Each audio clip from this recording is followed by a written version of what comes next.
everybody out there in Twitch land, I'm Carlos A.S. Lysing. Thanks for tuning in to the first Betrayal, a World of Greyhawk campaign for Castle Entertainment's high-end patrons. I'm the Dungeon Master this evening, and over here to my right is our player for the evening, and that will be Rainmar. Rainmar, Jeremy Brazil, how you doing, brother? What's up, man? How you living? Good, man. Rainmar is doing a solo tonight. He missed a few games earlier, and we're doing a makeup session for him, which will be a solo game. All you guys will get a chance to see it. I'm very excited about this. Um, Typically, what I tend to do is I tend to do Castle Entertainment business right off the rip, but we're going to do that at the end of the game tonight. So tune in if you guys want to catch some news about what we're doing and how things are going with us. I've got some exciting stuff on the horizon, but we're going to pretty much leap right into this right away. Uh, Jeremy, we're when we last left our intrepid hero, Jeremy, Rainmar was in a very interesting position. He and the rest of the group had gone in quest of this helmet that their lore master, or lore mistress, I should say, Calissa and Trotty, had told them about. The helmet was up in the mountains in Raddock, and as a result, in fact, this would be a good time for me to demonstrate where they're at, right over here. High up in the Rakers, the whole group was had managed to get together, and they were up into the mountains looking for this helmet. Well, the whole group found this fallen temple up in the mountains, just beyond this orcish encampment. After they defeated the orcish encampment, they started to explore this fallen temple, and what they discovered was that they managed to find the helmet, but in doing so, and we'll talk about this tomorrow a little bit later tonight during the second of our solo sessions. They've managed to lose their leader, Agrias, and they've lost one of their monks, Jonas, to a trap. The whole group is now camped pretty much out in the front of this fallen temple while Rainmar is exploring it. He's been kind of obsessed a little bit by this temple. Not a little bit. And what's inside of it. It's various mysteries. Very exciting stuff going on in there. He's managed to find he believes at this point that this temple is a temple dedicated to gods not from the Flanness. He's managed to find the ghost of one of the people that built it. It seems to imply what he's discovered so far, that everybody in this temple has a role to play. And when they finally finish the role that they're playing, they disappear. Their ghosts are set free. Raymar has followed the sound of barking dogs to the end of a corridor, just past another temple that he managed to find within a sub-temple within the temple. And as they investigated, the door exploded into flame, and Jonas was the one who was checking for traps, and unfortunately he was killed in checking for traps. For those of you who want to see exactly where Rainmar is looking at, this is the area that Rainmar was looking at previously. If you look over here, it was right at this area where the secret door... Oops, sorry about that. It was right at the area where the secret door passes over, and the bottom door is the one that was trapped.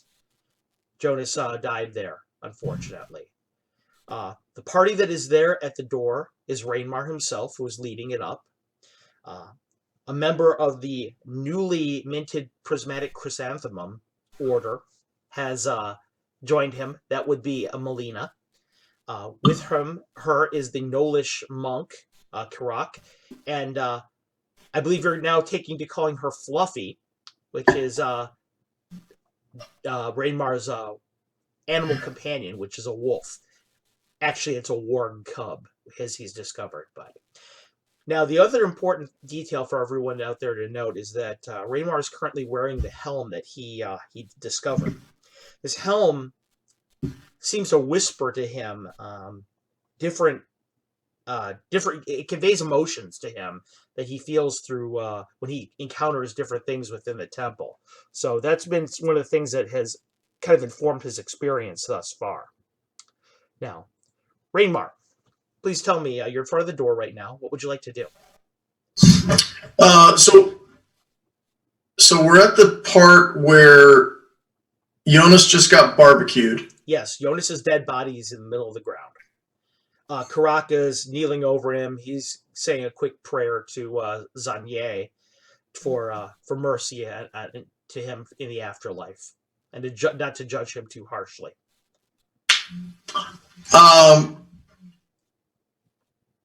With the helm on, is there anything I can tell about the door or our circumstances? Does the helm have any instincts about this? Not really, no. But you do still hear the sound of those dogs barking behind the door. Do I sense that that's related to the helm, or they're Not just really? You don't really. There's the helm is quiet about this right now. okay? So we've got barking dogs, mm-hmm. and we are probably about what 10 minutes from the front of the temple. Yes, and Fluffy is sniffing at the bottom of the at the door. The door again is made of. It seems to be made of solid marble itself, and it's cleverly put on these rollaways that it can kind of be moved back and forth. Well, assuming you don't touch it. Assuming you don't touch it. But then again, as you have learned, most times magical traps, once they're triggered, their energies have been discharged, and Right. yeah, there's nothing left to. It's inert probably at this point. You figure. Do I need to roll for that inert door feeling? Does the door look any different now that we've got a barbecued Jonas? Yeah, when the trap actually was triggered, the flame trap was triggered, you saw a rune appear on the door. The rune faded away after the blast of flame. The gout of flame consumed him. Okay. Is there any obvious hinges, or you said it looks like it rolls? Yes. Is there a way to facilitate that with a staff or a rod or even a sword rather than by hand? Yes, you are looking at it. You feel like you could probably put a sword in there and kind of lever it open. Right. Okay. However, you are also aware that by doing that, you would probably be opening the door much more slowly than normal. If there was something behind it, it would probably be able to come out and attack you pretty easily. And do I get the feeling that I'm hearing the dogs from behind that door? Yes. Or yes, sir. And we've also got Jason Zavoda out there. Good to see you, Jason. Anyway, we came to this by going left around one of the podiums. You said there was another hallway similar on the right-hand side of the podium. Yes, that's correct. Would you like me to go back and show you? Yeah, I want to just. I don't think it's going to hurt to leave Jonas there for a second. So you're going back out through the secret door, correct? Excuse me? You're going back out through the secret door, correct? I've got. Well, because I understand that there's another secret door on the right-hand side of the podium, the whatever it's called. Oh, you're going back into the temple itself. Remember, you're to the south of the temple right now. This is not the temple itself. Is through the door that I'm highlighting right now with your main point of vision. Beyond that is the temple. Oh, I'm between those two doors? That is correct. Oh, okay. I just got turned around. So I came where? Okay. Okay. I'm still a little bit confused, but okay. Hold on. Let me blow up the. Let me reduce the map a little bit, and I'll give you a little bit of a tour. This is the area in the temple where you were before previously. Okay, that was the altar that you saw in there, and you found the secret doors there and there. And if you remember correctly, this is the one where the dirt was in there. Okay, and the seeds that you found. Do you recall that? Yeah. Okay. You went south through that door. detected that secret door, and that's the door right there that blew up Jonas. Okay. Okay, but I thought there was a secret door exactly opposite that. I thought there were two. Oh no! There was just that one. I thought you meant the other door. The secret doors in the temple. That's all that's there currently. Okay. Can I take Can I take Jonas? Is he too hot to move? No, at this point he's cooling rapidly. Um, I would like to take his body to the shrine portion of that temple. Okay, That, so you yeah. guys go back to the temple, and we're talking about the one just to the north of you, correct? Yeah, it had a little bowl or something. That is correct.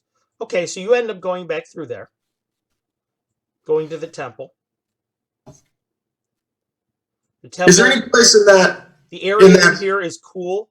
It's very peaceful. Sound of just kind of your own heartbeat and your own breathing is very apparent in here because it's so quiet within this temple.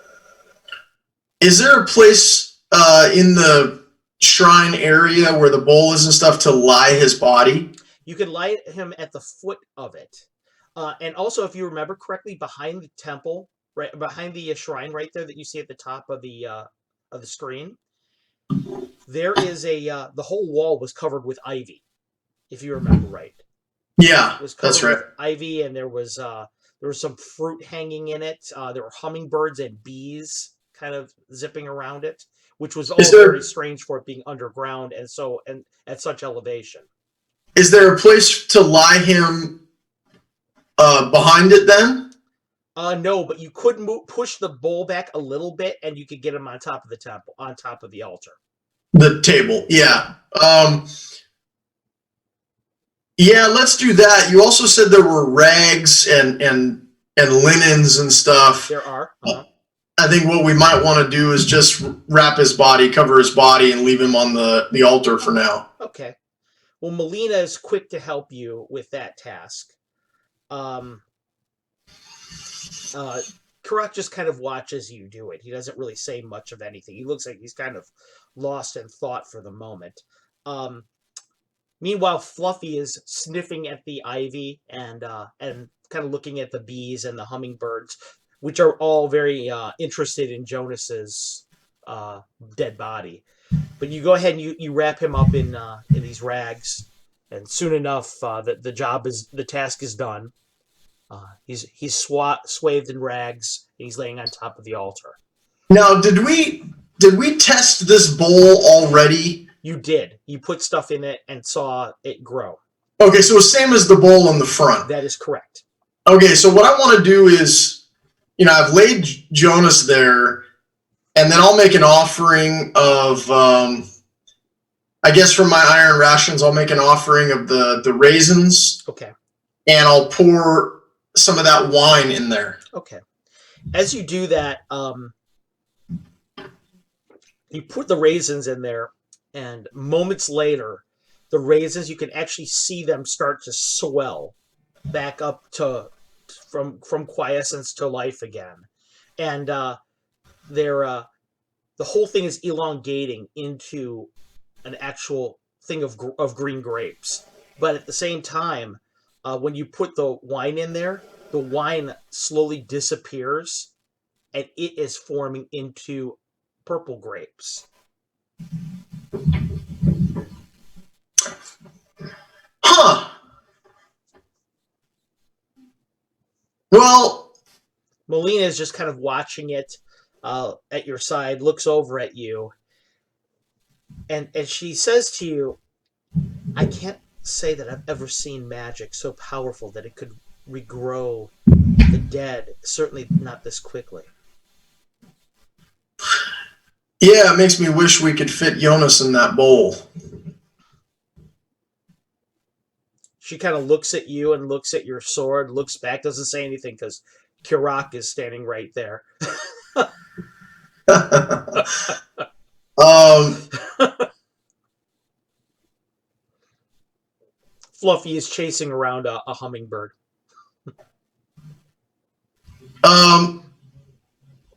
Okay, so we've cared for Jonas. Yes. We've placed him at a place in the temple that for now we sort of think is appropriate. We don't know if it actually is or not. Right. Also, I should mention, as you were pouring the grapes and the pouring the wine and putting the grapes into the bowl, there was that sensation from the helm again. That sense of disgust, of wrath, of jealousy, of betrayal. Um, just a lot of really negative emotions coming from that act of you doing that. What about the way that I handled Jonas? How did the helm react? It didn't really give you any kind of feeling one way or another. Okay. Can I investigate around the shrine and the ivy and stuff a little bit more? Yeah, I'd like you to make me a percentage die check. Yeah, sure. Karat starts to do the same. 45. Okay. Everybody's looking around it. Nobody really seems to find anything unusual. Yeah, nothing seems too strange. Okay. And then back outside this temple, back outside this part of the structure, as it were, we passed through a couple of living quarters that we thought be these to the south, where I'm highlighting right now. That was the first one you saw that was a living quarter. That one right over here was the one, if you remember correctly, you passed right directly through it. Now remember, as you're showing me this stuff, that there's a delay between us. Yes, and I'm holding the screen right now. Okay. Okay, yeah, I remember now. And then before that, we were in the long hallway that had the one room had the big relief, and across from that was the lightning bolt guy. Here is that area right over here, which is the square room is where you found the relief, and that star is where the statue is.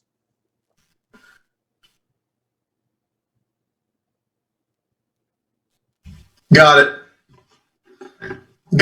Okay. Okay. And then, yep, that's right. Okay, I'm all caught up. Okay, excellent. So I'll move the map back to where your location currently is. Yeah, can we expand it just slightly so I can see not only where I have Jonas lied down, but also the secret door near there? Yeah, we can do that. Just so I can put it together, because right now it's kind of fragmented, and Sure. if Rainmar's already seen all of it, it probably doesn't hurt for me to see it. Yeah, I don't think so either. So within this room, is there any other identifiers? We've got a shrine, we've got the ivy, the bees, the hummingbirds. We've got the bowl that is very similar to the one at the front. Yes. And I'm assuming that I am right at the very front of that room. There's, what are those, 8 statues or 8 pillars? Yeah, those are 8 pillars right there. And you were standing right over by the altar, and that's where you were because that's where you'd said you were investigating. And so directly to the left is the secret door that I went through. The secret door directly to the left of where you're standing is, as you saw before you investigated, it was a closet area. That's where you found the rags. Okay. Got it. And the other secret door towards the bottom. Door where my cursor is hanging above, right over there, and pointing towards. That is where you saw the. That is where the dirt and the seeds and things were, and you had a really negative reaction in there from the helmet. Oh, that's right. Okay, so I am at the end, kind of one pathway through the temple right now. It almost seems like it. Yeah, so I either need to follow through or double back and look for another route. Okay. Is there anything else in this room anything about the pillars, any reliefs on the walls, any writing, anything like that? No, just just that massive beautiful ivy that's back there, and all the bugs and the hummingbirds and the bowl that was there. And there wasn't anything I discovered in that um, in that section. No, not really. Nothing you could think of. Okay, we investigated the ivy and didn't find anything. No, it was just ivy. It's all stuck to the wall, to the marble wall, climbing up it, hanging on just like ivy does. Nothing really unusual. Okay, can I have the map back? Sure. And by the way, every time you're near that altar, the helm is giving you that feeling again, that really negative, angry, disgusted feeling. Okay.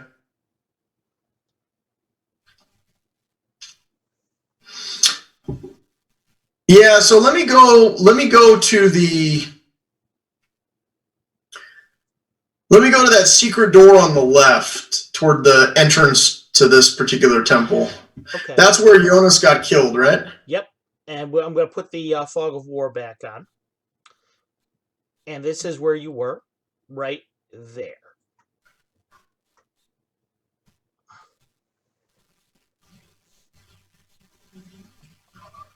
That's where Jonas was killed. In fact, his dead body was laying right here in front of that door.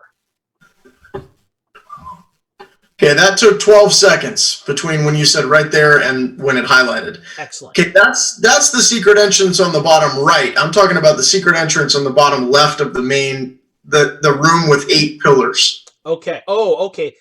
I get you now.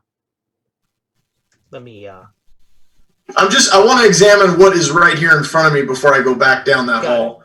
You're talking about this one right here, and I'm going to leave it right where I just talked about. That's the one you're talking about, correct? Just a second, it hasn't showed up yet. Yep. Take your time. There's that twitch delay.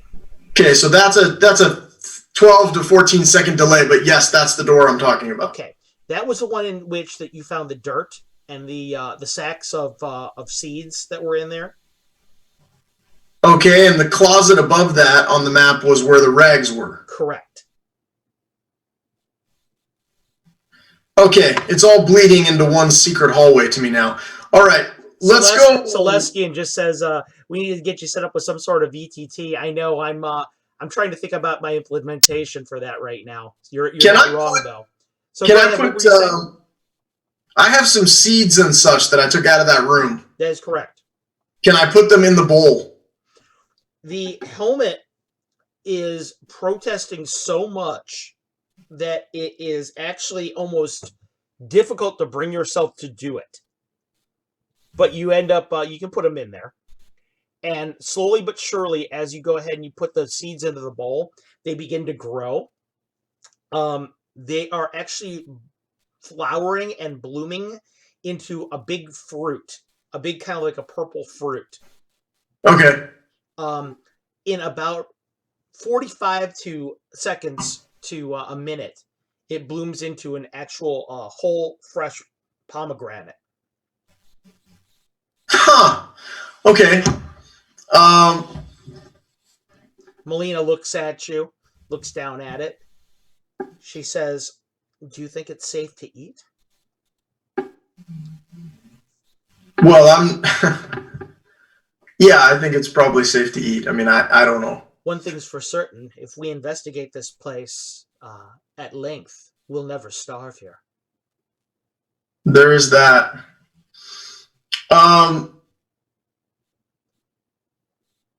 Yeah, all right.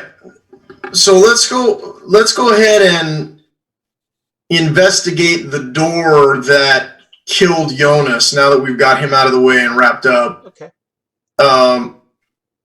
And rather than putting any more of my NPCs at risk, I'll just try the door myself. Okay. You try the door yourself. You put your hand on it. The door is still a little bit warm from the explosion that came off of it. but it is easily moved. I tell Norik and Melina and Monty to get, prepared for whatever might be on the other side. Norik pulls his sword out. Melina is already there. At this point in time, I'd like you to give me a marching order. Who's at the front of your party and descending? I'm going to put Monty at the front. Okay. With Karak. Uh-huh. Me in the middle, and I want Norik and Melina to have my back. Okay. As Monty goes to the front, you can see all the hair on his back is standing on end. He gets really low and is staring down the hallway, and he's just growling. He senses something, and it's not good. You can tell right away.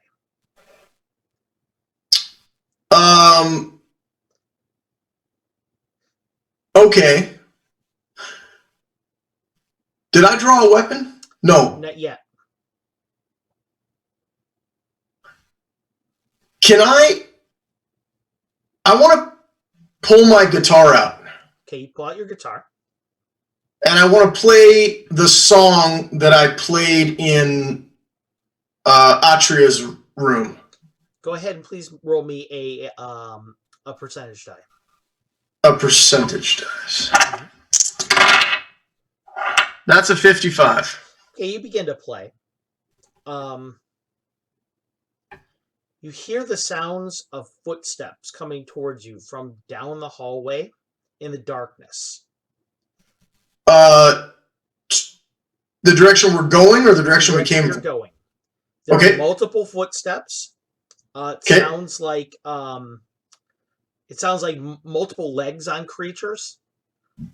And as they come down, you see them outlined ahead of you.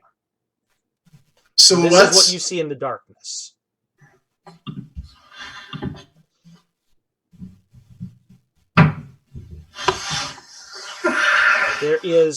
The corridor takes a turn right, or it opens up right there, okay? Yeah. At the bottom. As it opens up from that area, you see probably about 4 outlines of wolves coming towards you. The reason why you can see them is your infravision catches them first. They're incredibly hot. They're outlined in fire, like limbed in fire. That is kind of like a whitish, reddish flame. Eyes stare out of this flame towards you. These burning, hateful eyes. You can hear their panting, and it comes off as smoke rolling out from their mouths. Okay. They're walking towards you right now. They're not running. They're not... Monty is growling. Like he looks like he's barely restraining himself from fighting. Melina puts her sword back and draws her bow.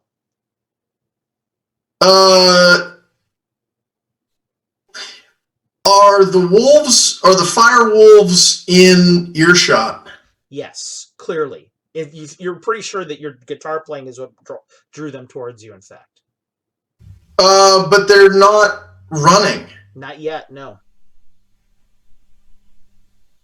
I'm going to continue to play. Okay. Should I roll again? Yeah, I'd like you to make me another percentage die. Okay, that's a 17. Okay. You're playing for them.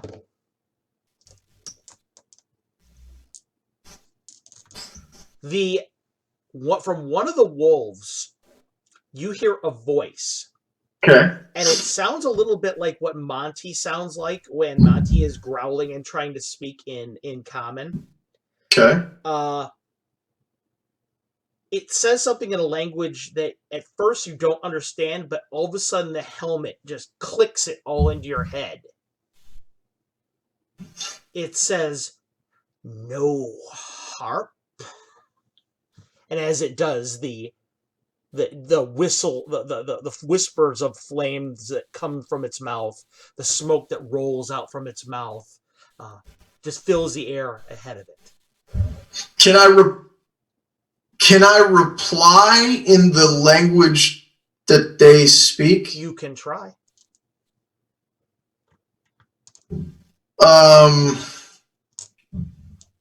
Melina looks at you. Should we fire? No. Not yet. I say in. Can I assume that this is the same language I've been documenting? You can assume that safely, yes. Does what the Firewolf says tell me anything about how the written and the spoken relate? Make me a 20-sider. Yeah. That's 17. That's weird. I rolled 17 for the percentile and on the 20. Yeah. You feel like you can kind of draw a connection, but it's hard at this point. You feel like you need to hear more of it. That's fine. I'm going to reply with, how does the helmet feel about these firewolves? Danger. Sense of danger.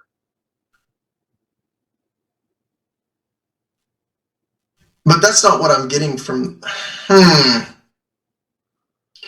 Okay, I say... By now the firewolves are about 20 feet away from you, and I will move up to where they are. I say... Yeah, I need to go to the map then. Mm-hmm. Okay. I say back in the same language... the harp was too heavy for me to carry. Percentage, please. Yeah. 17 again. That's crazy. You hear the voice come to you from the firewolf in the lead. And it says, hungry. Why have you been away so long? Starving. Okay, so the points to contend with here are that they're hungry, and then it's asking me why I've been away so long. Right. 4 of them now, about 20 feet away.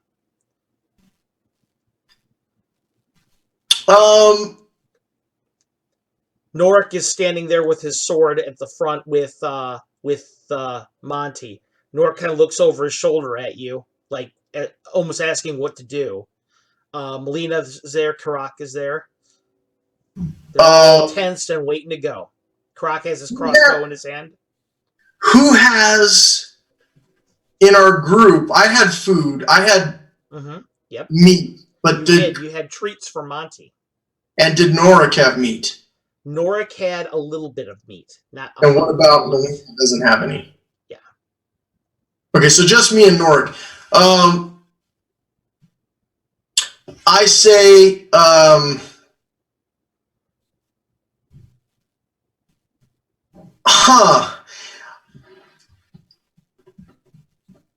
there's 4 of them. 4 of them coming your way. I throw a few strips of meat down as an answer to the first thing that they said. And then I say, I haven't been here for a while because I've been caring for the temple, which is true. So. As soon as you throw the meat, the 4 of them fall upon it just with a shocking kind of violence, starting to eat the meat. You can see them now close enough at 20 feet. These things look like they're normal black wolves, but their fur looks like it's almost like made out of charcoal. And every time they move beneath it, you can see this radiance of heat. They're so skinny, they're almost skin and bones right now. You can actually make out the ribs through there. Their eyes are burning with this feral intensity. As they go down to eat it, every time they do it, these licking flames come out that almost like turn what they're eating to cinder. Um, they don't respond to my reasoning for not being there for a while. No, they're too busy eating as soon as you threw that down. Their hunger has outweighed reason. Okay. I asked them if they want more. They look back up at you. They say, more now. Starving. Walking towards you, getting closer. They're about 10 feet away now. Not a problem. You can tell Why Monty is freaking out now. Who is? Monty is freaking out now. Monty's not sure if she wants to attack or run or what. I continue to play, Mm-hmm. and I ask, why has it been so long since you've eaten?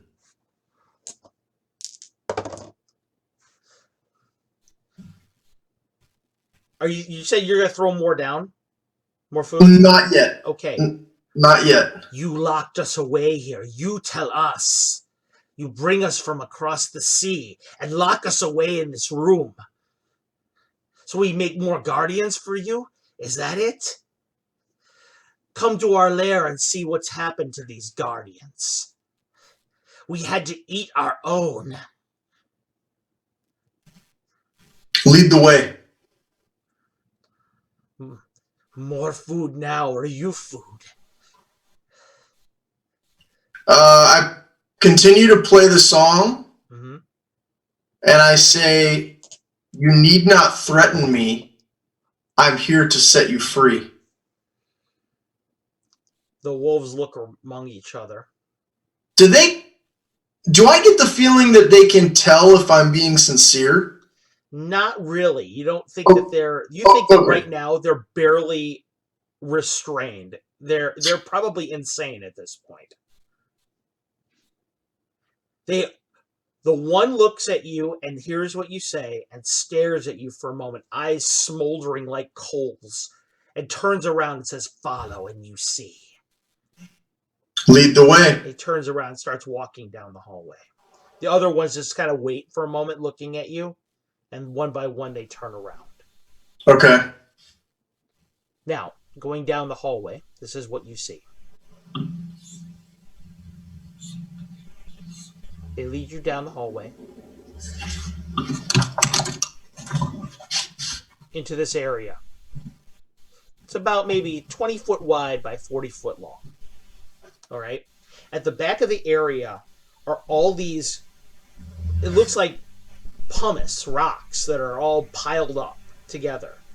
And in it, you see the bones of many, many creatures, young creatures. Okay. They look like they're made out of obsidian, like volcanic glass. They're all sitting there, or charcoal, or whatever. How small? Huh? How small? They look like a little bit smaller than Monty. Oh, well, that's still pretty big. Okay. Yeah, they look at you back when they see you, and they say, "Do you see? These were our cubs. The cubs you made us have." Do I get the feeling that they're confusing me with the last person that wore this helmet? You're absolutely sure of that.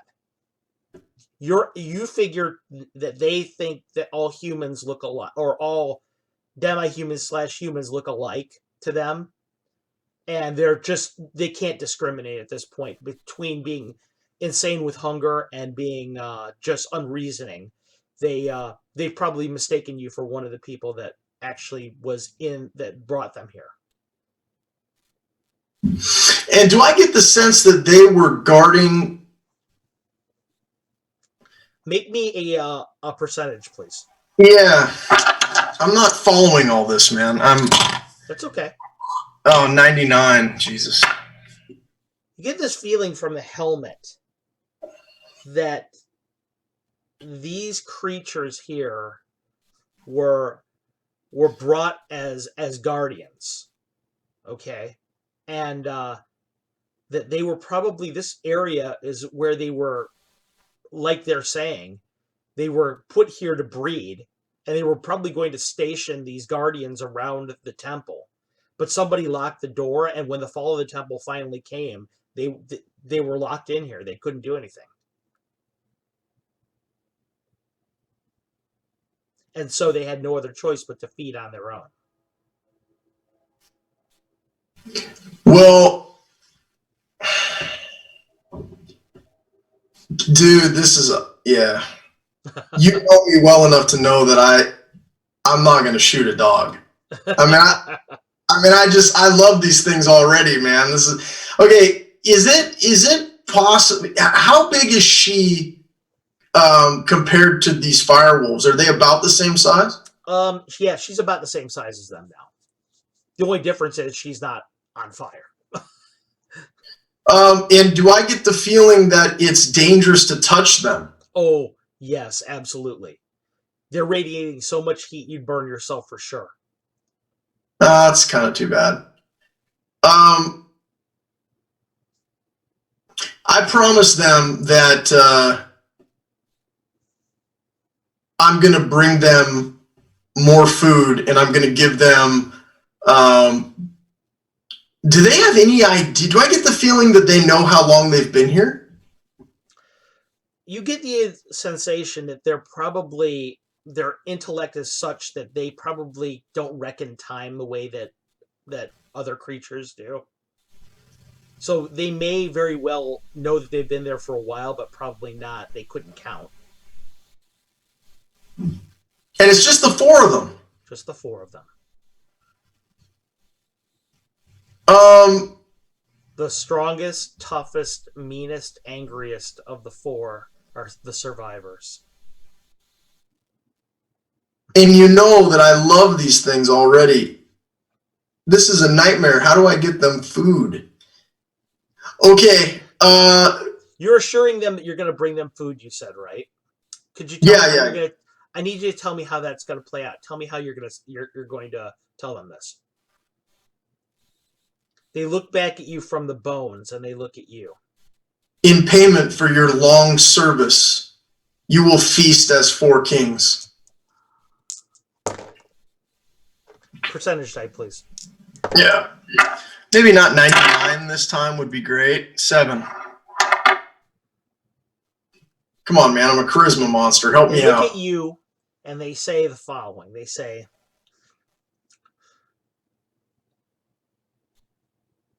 your word means little, but...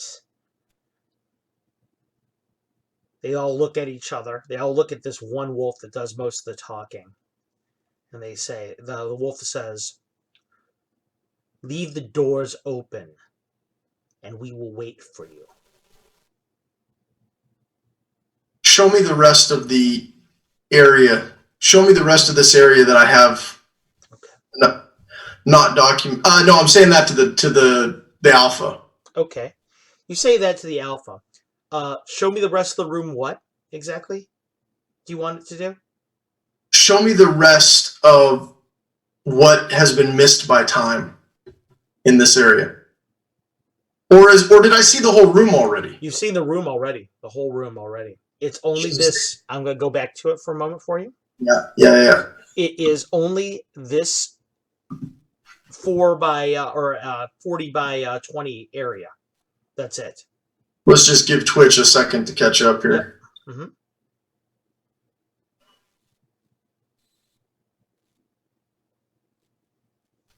And that is all you see. That's it. Yep. There's a dead end at the end of that hallway. It's ridiculous. But at the same time, you think about it a little bit, it stands to reason. What they were trying to do is they were trying to make a pen, you figure, for these things. They didn't want them running all over the temple. Yeah. That wasn't an option.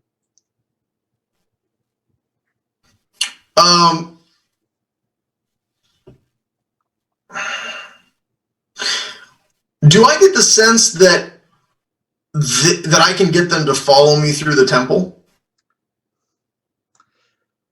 You get the sense that they would follow you probably in search of food, but it would be how their actions would be when they got to wherever you were going would be very unpredictable.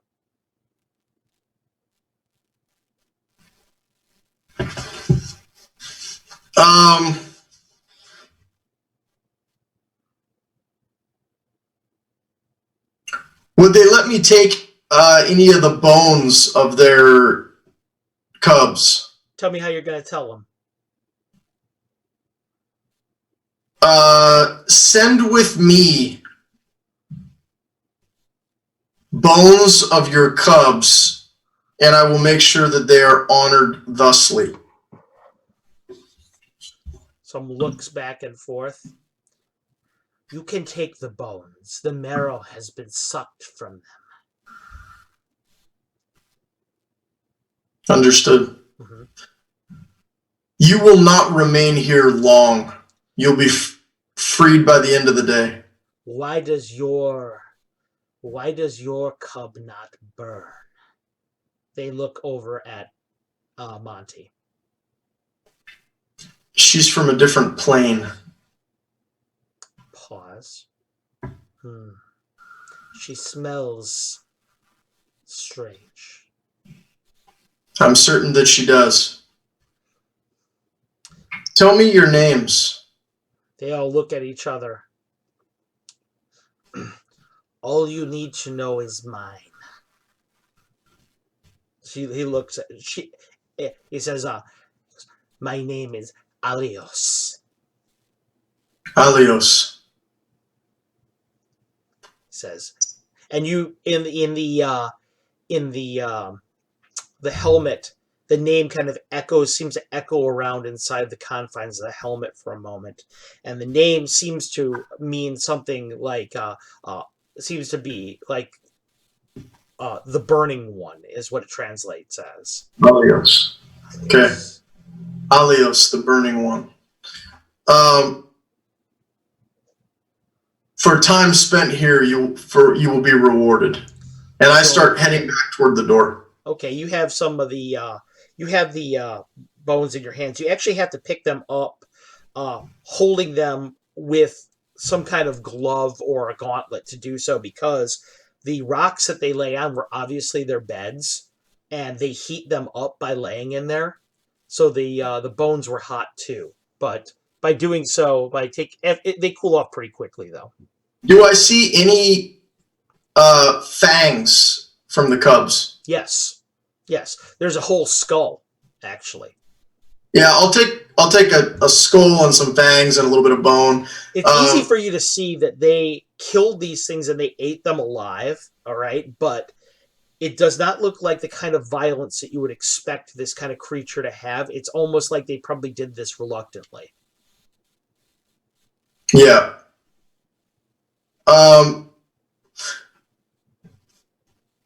Alios, I take my leave and I return with food for you. We will wait 3 days and then we come for you. It won't take 3 days. I make my way to the door. By the way, make me a 20-sider, if you would. Yeah. 10. Monty is pretty scared, you can tell. But yeah. Monty is standing right between you and this alpha the entire time. Between me and Alios. Yes. Monty, you can tell the fur, and her fur is a little bit dried out. She smells a little bit of smoke right now.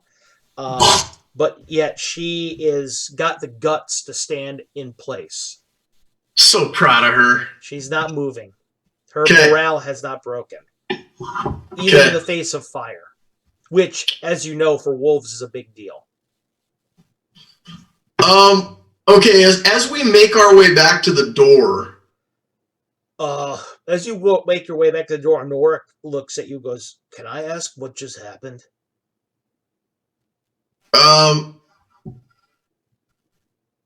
We need to feed the dogs. What do we feed something like that? We're gonna hunt.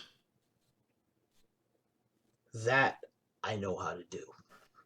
I know you do. Puts his sword back and pulls out a bow. Am I capable of telling how intelligent Norik is? He seems way more intelligent than a normal orc to you.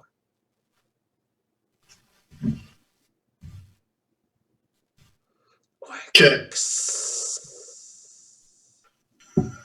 We go back out the door. Uh-huh. Before I close the door, I throw the remaining meat that I had in my pack, down the hall. Close the door? Yeah, I didn't agree to leave the door open. You close the door and you hear that barking immediately. Start from behind the door. Yeah, but I threw the meat right before I leave. Right. I closed the door. Right. Okay. Open the door. Open the door. You hear all this growling from behind it. That wasn't part of our agreement. Anyway. They don't sound too happy, Norik says. Before I walk away, I said, I have 3 days. And then I walk away. Where will you go? Okay, can we enlarge the map or shrink the map or what do you want to see? I want to go. Well, the problem is I can't tell where I've been. I will show you what you can see right now. What you've already seen. Okay. You've seen this area right there. Okay, give it 10 seconds here. Yeah. Now, as I'm doing that, I'm going to put my cursor over where you're standing right now, in that secret door area. Yeah. Okay, right there is where I need to see. So I've been in that closet. I've been in the temple. Mm-hmm. I want to go back to the shrine where we laid Jonas. And okay, you are in there, and you go right to the shrine in front of the where his body is. Yeah, and I take the... What's in the bowl? 3 whole pomegranates, a entire strip of grapes of both colors, of purple and green grapes, and a little bit of honey is collected at the bottom of it, which the bees are buzzing around. Any changes in Jonas? Looking at Jonas carefully, make me a percentage die. Yeah, sure. That's a 43. Yes. You notice that some of the ivy that was on the wall has grown over and surrounded the bowl a little bit, and it looks like it's starting to grow over his body. Okay. I want to... How much room is in the bowl right now? None. Okay. I want to remove... I want to remove the bulky stuff. Probably the pomegranates are the biggest. Uh-huh. Yeah. So remove the pomegranates and the grapes. Okay. Which you do. I'm not going to take them. I'm just going to lay them on the pedestal, on the table where Jonas is. Mm-hmm. I'm going to place the skull of the fire wolf in the bowl. Okay. You do that. And leave it there. Okay. And then I'm going to go... In the distance, by the way, you can still hear vaguely the barking through those secret doors and the door, just so you know.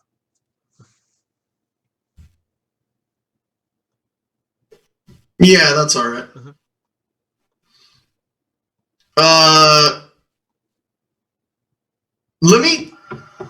Let me go ahead and exit. I want to start working back to the last hallway that we didn't go down. The last hallway that you did not go down. No problem. I can do that. Which is, as I understand it, would be out the temple and to Rainmar's right, which would be my left. Yep.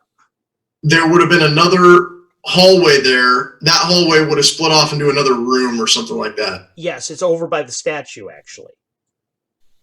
Yeah, right. Okay, so we're just trying to map this thing out. Yes. What you see right away is as you go down the hallway, you see the statue. I've got it up on Twitch right now. Let me know when you catch up. Yeah, I see the statue right now. Okay. Which way will you go? There's two places you can go that you have not discovered. The one directly down or the one directly to your right, not Rainmar's. I'll go down. Okay. Going downward.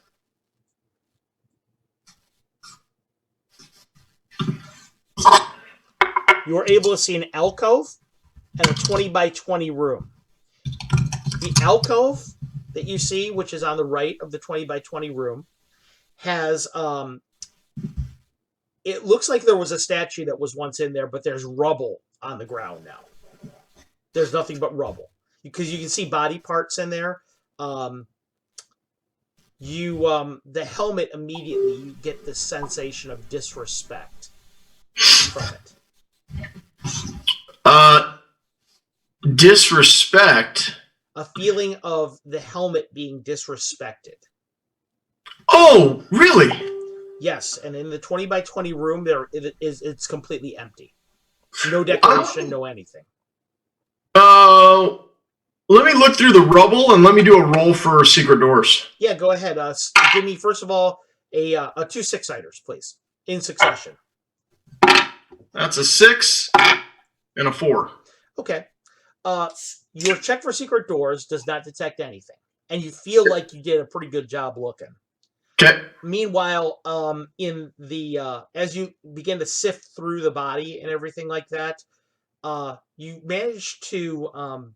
There's nothing really of note in there as far as goods or anything. Like there's no lightning bolts laying among them or anything. But what you do see is there's enough of what remained of the statue to kind of piece together what it was. It looks like it was a statue of a man. Looks like it was very handsome, but it looks to you like it was broken by probably hammers, mallets, a maul. Hard to tell. Some kind of blunt object broken. This is the statue. Correct.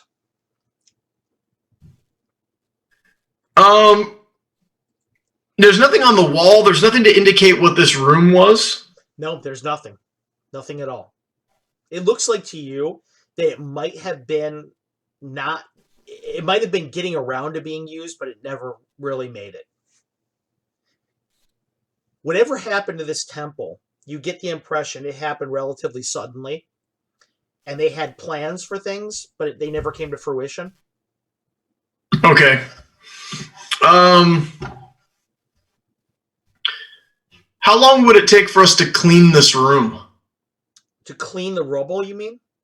Yeah, to just straighten up the room in general. Not very long. Probably about 40 minutes, maybe. I make a note to Brother Karak that it is my wish that this room is cleaned so that we might use it as a sleeping quarter. It's big enough for a sleeping quarter. Easily. Yeah. I want to use this room because it doesn't have a use right now.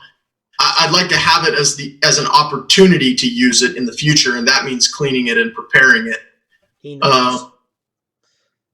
I'll also make sure that I check it very carefully for secret doors.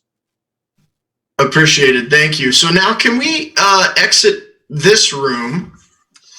Wait, as you do that, you're leaving. Let me make sure I get this right. You're leaving Brother Karak there to do this, right? No, we're just going to make a note for now. Got it. All right, good. Come back, okay. Because I figure it's something that he could do off camera. Got it. Back to the map. Let me know when you're ready to go. Ready. Okay, so what do you got? I just want to go. There was another hallway south. Yep, you're gonna go check that hallway. Well, I haven't been down there, I think. Right, and you begin to go down there. Yeah, can you bring the circle out a little bit more? I can't see anything other than the statue. Yeah, perfect. I'm making a. I'm blowing this up for you right now as we speak. That's perfect. So I go out to the hallway. Mm-hmm. That's where you've got me right now. Yep, you're in between those two doors. There's a door to the north, which you checked, And that was that living quarter where it looked like a family might have lived at one point in time, if you remember correctly. The door to the south you have not explored, and the way ahead. And by south, you mean the bottom of my screen? That is correct. Yeah, let's go that way. So from the statue, I want to go south. Okay. You open the door. The door opens with no difficulty. And this is what you see. I thought it was in the hallway. A set of stairs goes downward.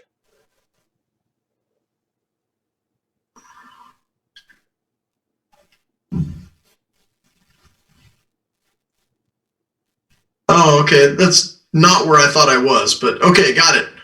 All right. I thought I was one.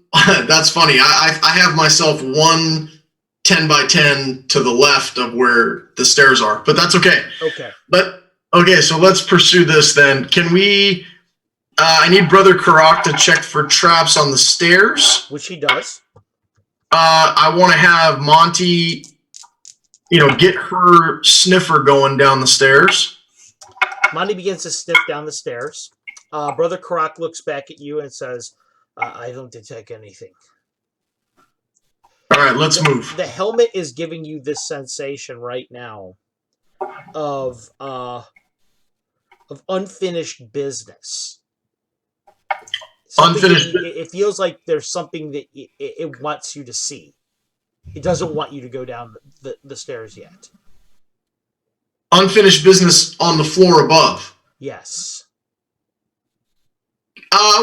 Okay, then I want to follow what the helmet wants us. I want to see what the helmet wants us to do. Is it leading us south of the statue? Actually, no. You just start. You basically almost close your eyes and just start to follow it. What it is leading you towards. Okay, so it's like a gut feeling. Yeah, gut feeling, and you're starting to head upwards. It leads you to the main hallway. Yeah, that's where I thought I was earlier. It leads you past this hallway, which went to Dimitros's room. Okay. This is the secret door by which you accessed it initially. If you were to turn upwards, then you would, relative to the map, you would have gone to where the Medusa's room was. Yeah. And it's starting to lead you back towards this altar room. In this altar room, you can start to hear the sounds of the rest of your party. Oh, okay. It wants you to go, it seems, past the altar and up towards where the Chimera's room was. Okay. As you get there, it makes evident this secret door right here. That 5 checks you guys have missed for on it. Jesus. As you go to it. You're talking about to the left in the hallway to the left. Yes, that's correct. Does the helmet make it seem like the door is trapped? It doesn't give you any kind of any information like that. All right, let's check it for traps. Karak. Karak kneels down and pulls out his tools. What is... He looks a little wary of touching the door right away, like knowing what happened to Jonas, but... What is Monty's reaction to the door? Monty's looking down the hallway towards where the Chimera's room is. Okay. He opens the door. He looks back at you and says, I don't sense any kind of traps. I tell Karak to stand back and I open the door. You open the door. Yeah. Nothing happens. So as you open the door, it leads you down a hallway. And towards a door. This is where you sense the helm is guiding you towards this area. Through a secret door. Yeah. It's okay. Will you go into that area? Down that door? Well, I can't see it yet, but okay. Sorry. We're getting there. We're getting there. Yes, to the south, where this door is, this first door where the light is. It seems like Mhm. it's impelling you towards that area. What's the feeling that I get? You said unfinished business. Unfinished business. For me or for whoever had the helmet? Hard to tell. Um, what's down the hallway past the door on the left? Continue on.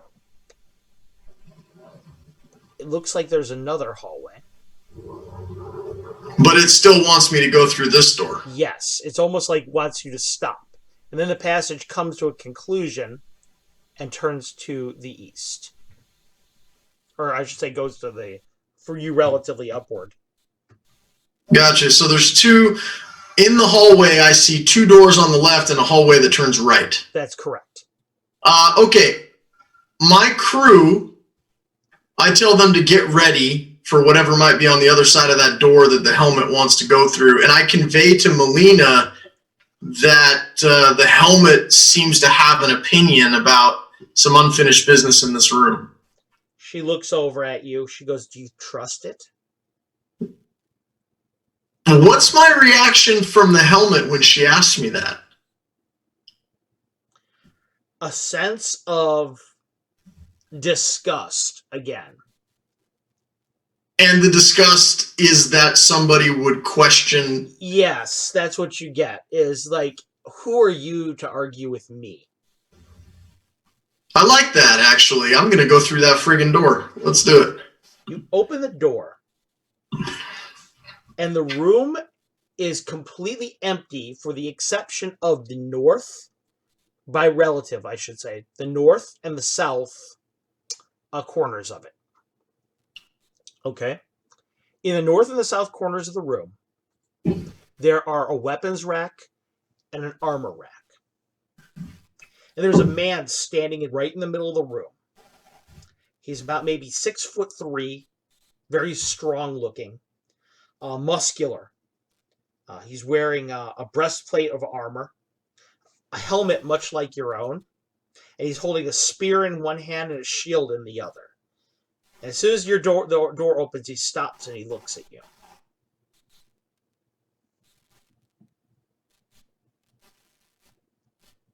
He pauses and looks at you and says, "It's you, the one Dimitros spoke of."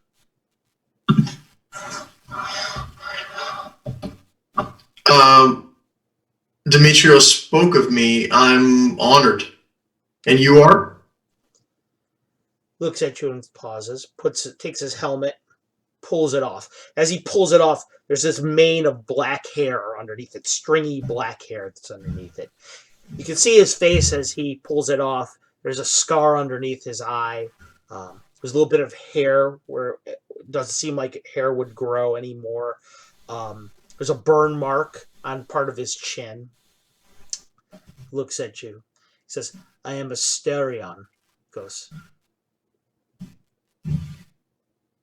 Asterion, I'm Rainmar. he nods. He says, "I've been told." He looks at your head. He says, "You wear the helm. Pallas Apollo.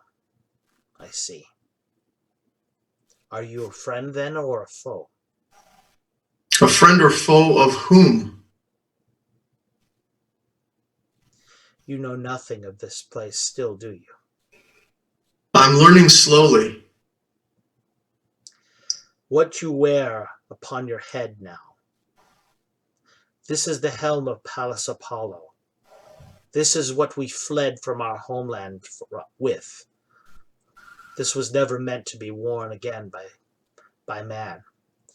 We sought to hide it, you see. And with me, it's still And remains. as he's telling you this story, the helm is burning with anger. It's burning with rage right now. You can almost feel the helm itself warm on your head. Okay. He says, we are here to hide it forever. Then the winds came. Then the sea became angry. Pallas Apollo was angry. He kind of smiles to himself. He took us far, far from our homeland to this place where we knew nothing, where the green ground made us sick. He says where the air here was different, became cold. Nothing we brought in our seeds would grow. He says, Dimitros, I'm sure, told you about all this, though. He said little. Then now you know the story. Now you know our tale. So we were the worshippers, he says, of Hades and Persephone, you see. And so now you know why Pallas Apollo was our enemy. Why was he your enemy? You now know not what he did, then, do you? Pallas Apollo, the tales of him. He's a man of wisdom, of grace, a god of the sun and light, music and wisdom and knowledge. He turns, he spits on the ground. Pallas Apollo, he says, he stole our mistress Innocence. And so, Hades, he stole her away. This is why she went to the underworld with him. You did not know that tale, do you? The tales all say that Apollo was such a great one, so impressive and so important.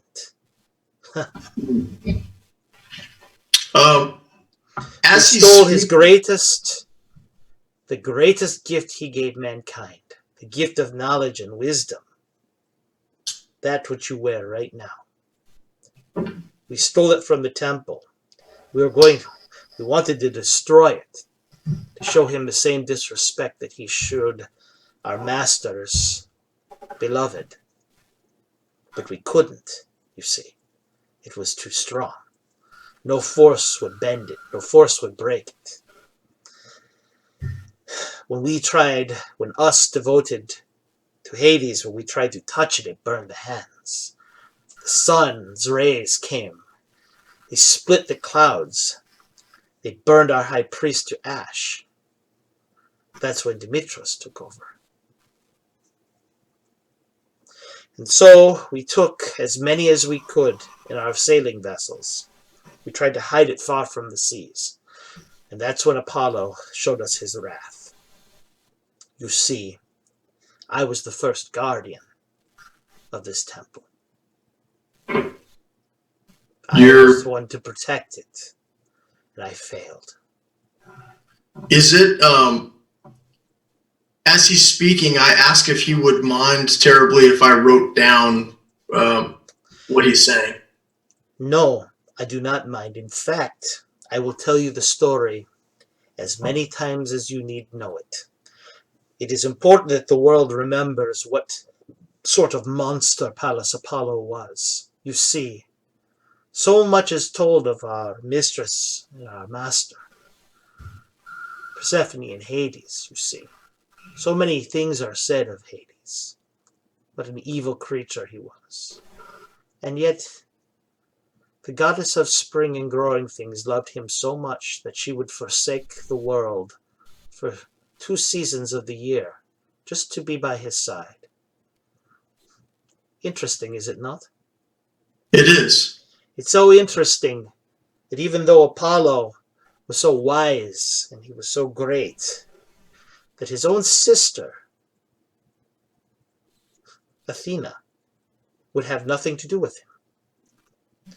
Why do you think it was that Artemis, his younger sister, tried to kill him? It's a question. Because of the way, could it be because she was the goddess of maidenhood? And she knew. He smirks a little bit. The gods all know these stories. They do what is convenient for the gods. So I'm writing all of this down. As he's speaking, can I also make a sketch of him? Yeah, of course. But Dimitros said that you would come. Demetrios said that you were a seeker of knowledge, that you would turn away from the others that are in the temple, and you would come here yourself. This is why I do not make war with you. I appreciate it. He nods. He says, you're a warrior yourself, but you are smart too. I know that the Chimera still breathes. Well, I have no need. You know, don't you? He nods. I know I don't want to go in there unless it's necessary. Demetrios thought there would be great things ahead for you one day. I do not know why he saw fit to give you leave to take the helm. We were supposed to hide it. But know you this. Unless you were to give it back to the priesthood of Pallas Apollo, the gods will be angry with you. He will come and he will send his to recover it. This is why, he looks at you, this is why I am here, you see, to defend the temple against those who would despoil it. But I am in a very unusual position. How so? I'm supposed to defend the temple against those who would take the helm, and yet you are given leave to take it.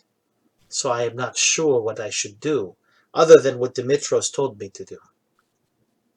Well, I've only known Demetrios for a very short time, but I know he's a great man.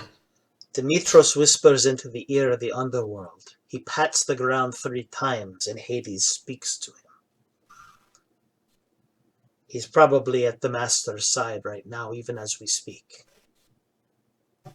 And Hades is the statue in the front of the temple.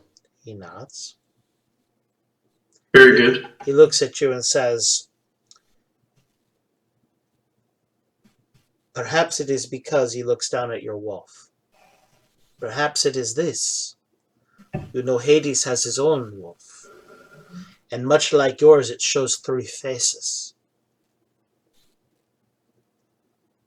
Yours speaks to the wolves of the world, and it would speak to those beyond that, and it would speak to you.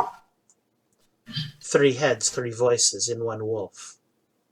Perhaps he sees something of himself in you. Perhaps he sees something kindred. I do not know.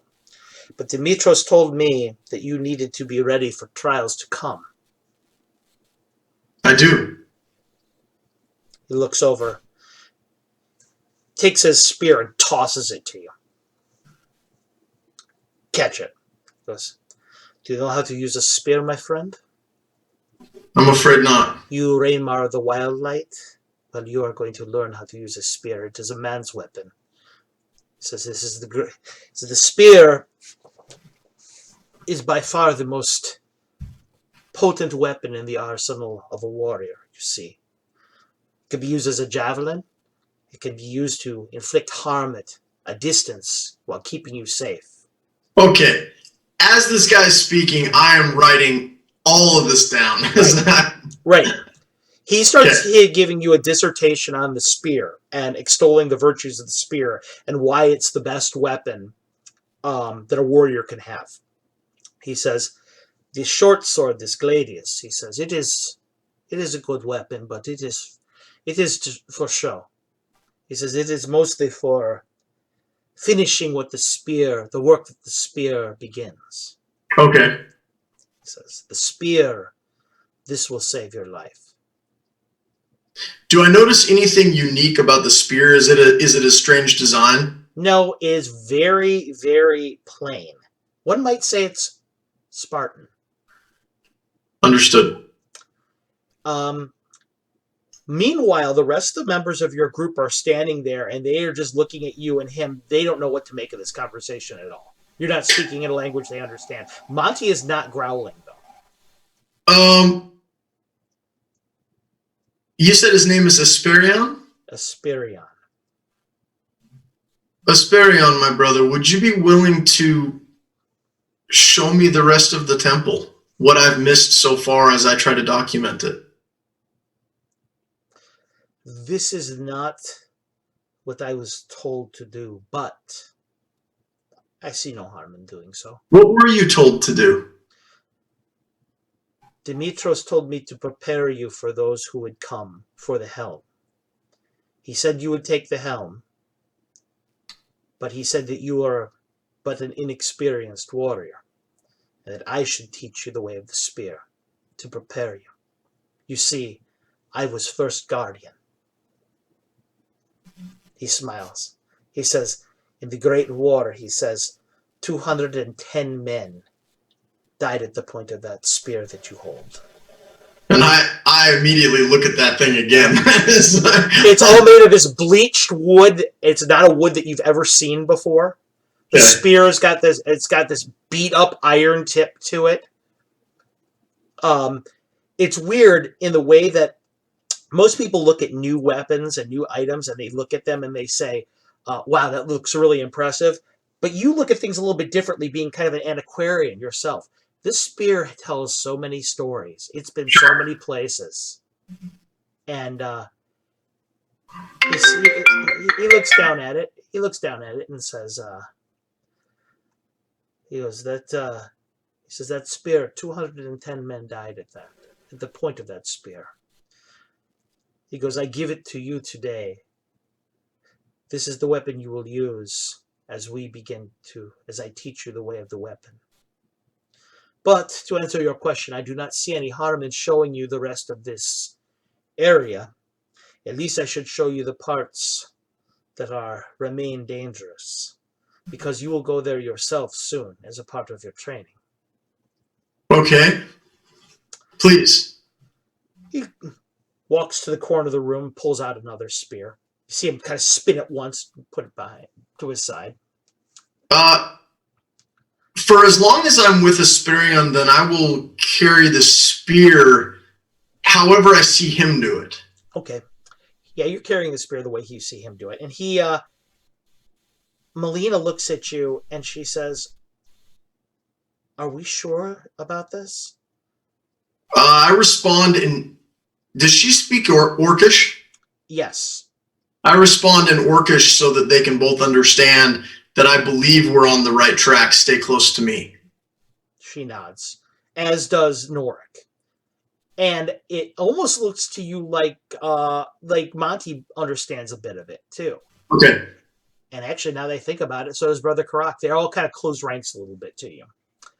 Asperion leads you to the south.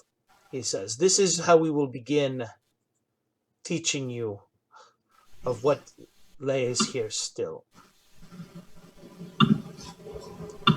He leads you to the south. He says, you see these rooms here. He walks you through this room. He says, these are where our families lived. And you can see on the walls there, much like that other room where that other family lived, there's these racks there in which their particular belongings were, or you can see some clay vessels that are still on the wall. Okay. He says, these are where some of the priests lived, or the sailors that brought us here. Leads you through the door to the south of that. He says, up these stairways, he goes, are the greater temple. Just give me about 10 seconds to catch up here. He says, I cannot go there. Why not? I am bound to this level to protect what you wear right now. Remember? Okay. Turns to his right. So what's downstairs? Those are upstairs. Oh, what's upstairs? He says that is the greater temple.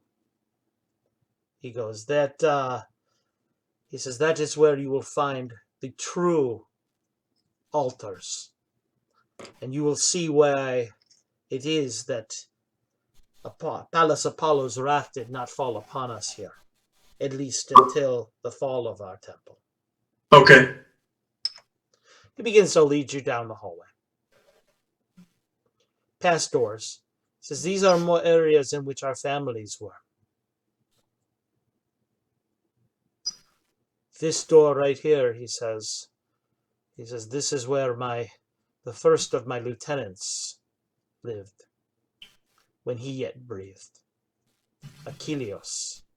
Hesperion, can I ask you, how have you lived so long? He looks over at you and smiles. He says, my friend, the Wild Light, I do not live any longer. I see. And smiles. You see Norik, all the hair on the back of his head goes up. Goes down there. He stops right here at this union. Okay. If you were to go down this way, he says, you would see more of the... In fact, I take this back. I'm going to show you the whole area. So you can see the whole area. Because he's just going to show it to you.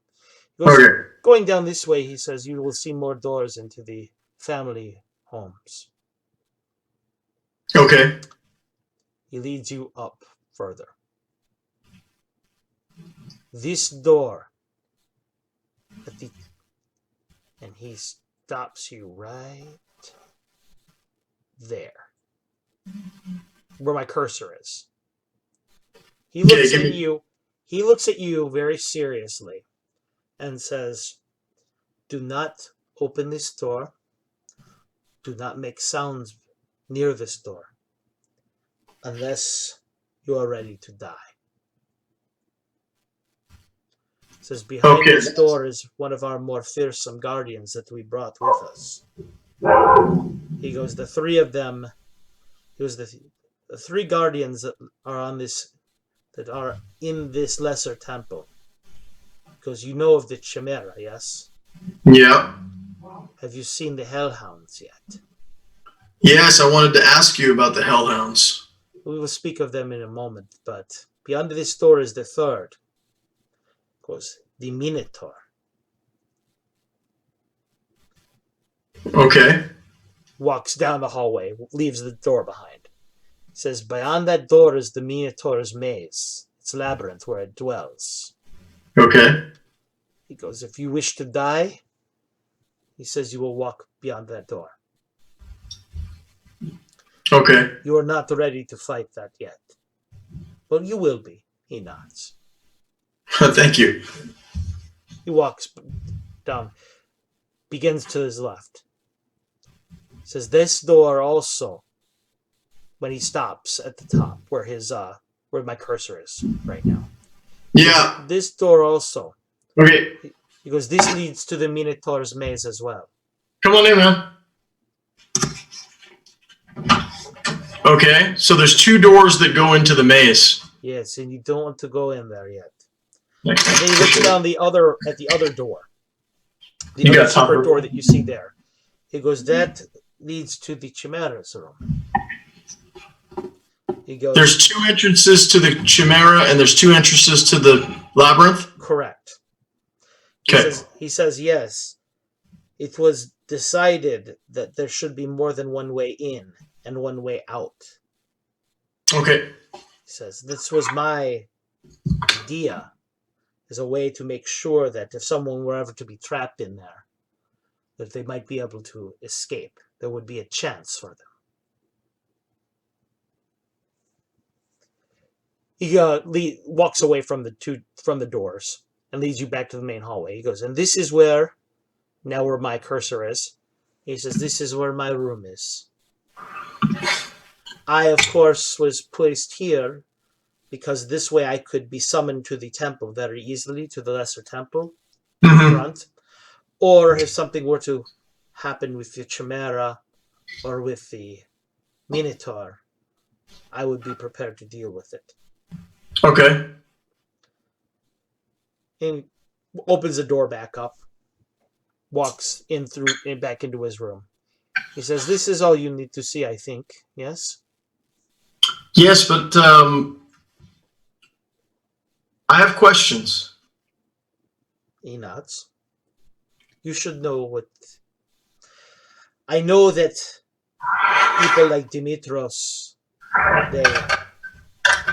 He kind of smiles a bit. He says, they are like an oracle. They speak in riddles. Because you and me are men of war, you know. Because we speak plainly. You should know that which you must fight to come. Therefore, I will tell you what you need to know. I appreciate that. What can you tell me about the Hellhounds? I've already spoken with them. You have, and you still draw breath. I'm impressed. Perhaps Dimitros underrated your ability to fight. Well, I didn't intend to fight them. I believe that they may be yet of service to the temple. He kind of pauses. He says, perhaps. I do not know. He says they're foul creatures. I do not have truck with them. And yet they serve Lord Hades, no? They do. But they do so in a way that I do not approve of. He says, you understand that there is a way to make war with honor, and there is a way to make war with dishonor. Absolutely. He says, you walk yourself with a wolf, you know, just like I walk with them, and yet we are the masters of them. We are not led by them. I understand. What does the Minotaur protect? What is his purpose? The Minotaur, much like the Chimera, they're here. We took many things with us here as protectors, as guardians. Dimitros, when he brought them in a bottle, a very strange small bottle. And then they shrunk to minuscule sizes, and he let them free in parts of the temple that we had prepared for them. I suppose that were the temple ever under threat from Apollo's warriors, he planned to set them free. But, he says, Pallas Apollo shows his true colors, of course, by attacking us like a coward, not like a man. Not like you and I would. He attacked. It is the only reason I can see why now we are as we are here, he says. He says, you know, I could have killed 210 more of his men. So he killed me like a coward in his sleep.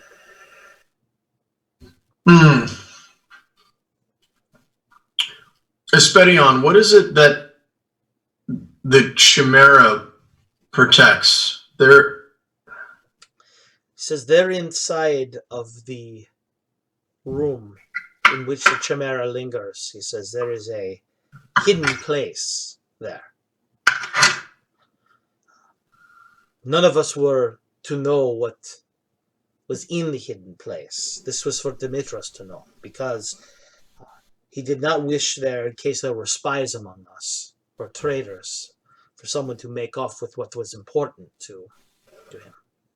Okay. It's difficult to say, but knowing Dimitros as well as I do, whichever the Chimera guards must certainly be of great power. And the same with the Minotaur. Indeed.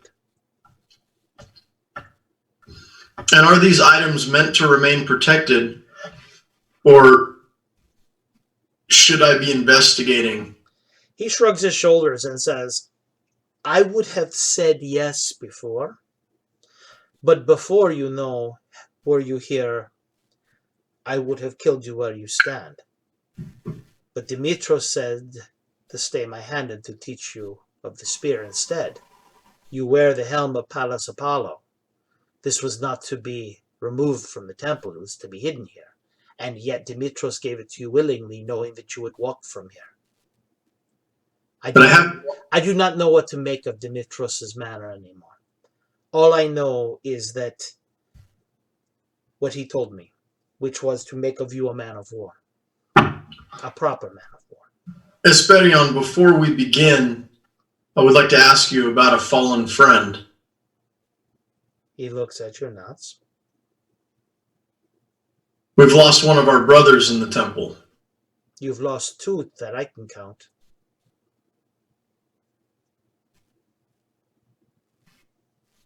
Two?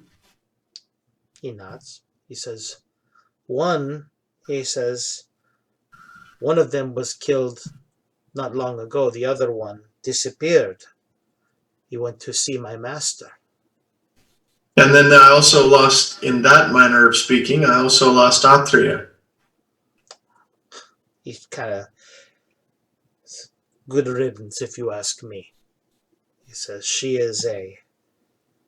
He just shakes his head. He says, she is not of good character. Can I ask you about the lightning bolts in the hands of the statue? You've seen the statue we used to glorify mighty Zeus. Mighty Zeus was the god of gods, you see. He was the king of the gods. And, right, he was the brother of Hades. It says Zeus had 2 brothers, you see. One of them was Poseidon, god of the seas, of earthquakes, of horses. That is very interesting to me, considering the mission that I'm on with Procan's Eye. Okay. His other brother was Hades. It says they were born at the rebirth of the gods, when the gods made war with the Titans, you see. But as the king of the gods, and as the brother of he who we worship, it was important to us to show respect to him. Just as we show respect to Poseidon. Okay. So it was very important to us to do these things. He says it is the way of our kind to know the order of things, you see. The order in which things are done is very important. Esperion, I noticed that the lightning bolts can be removed from the statue. Is that a weapon that would help me defend the temple? It was left there as a weapon to defend the temple, yes. He says when you throw them, when you hurl them like javelins, they become lightning bolts in themselves, you see. He says, but he says, I do not know. I've never used one myself. They do not seem like they would fly true to me. Ultimately, I need to return them to the statue when I'm done with them. He nods. You would probably please Zeus for this. You know, Zeus is a very jealous god. He's very, he's difficult, you see. Not like our master. He's very complicated. If you were to use his weapons, he might see that as disrespect. He might see that as a mortal who thinks himself on the same level as Zeus. It is difficult to say how he would respond to these things. At the bottom of the statue you said Zeus is his name? Indeed, I did. At the bottom of the statue, there's a compartment, a hidden compartment. Do you know what's within it? Oh, no. I'd never seen that, no. Although, he says, once we arrived here from the sea, my job became very difficult. You see, I had over 300 men to protect, to see to their defense. Women, children, animals. As they were doing things here inside the temple, many things they did I did not know of. Okay. I was to see to our defense. Esperion, can you tell me anything about the bowls at the altars that seem to generate food? I will tell you now a tale of a goddess named Kore.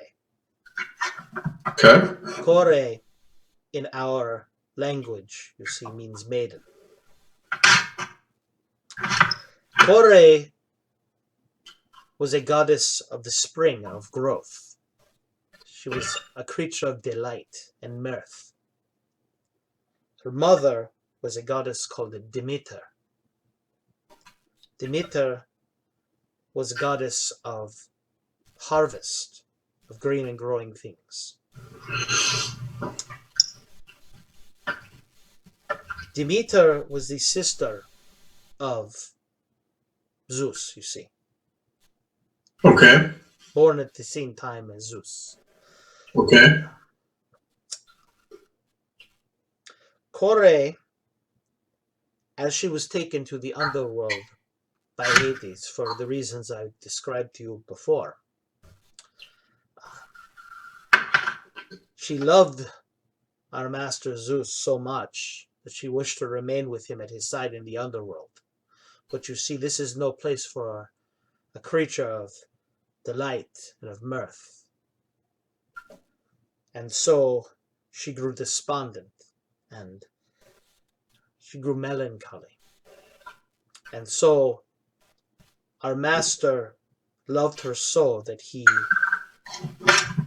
said that he would set her free from her place at his side, but she wished not to go.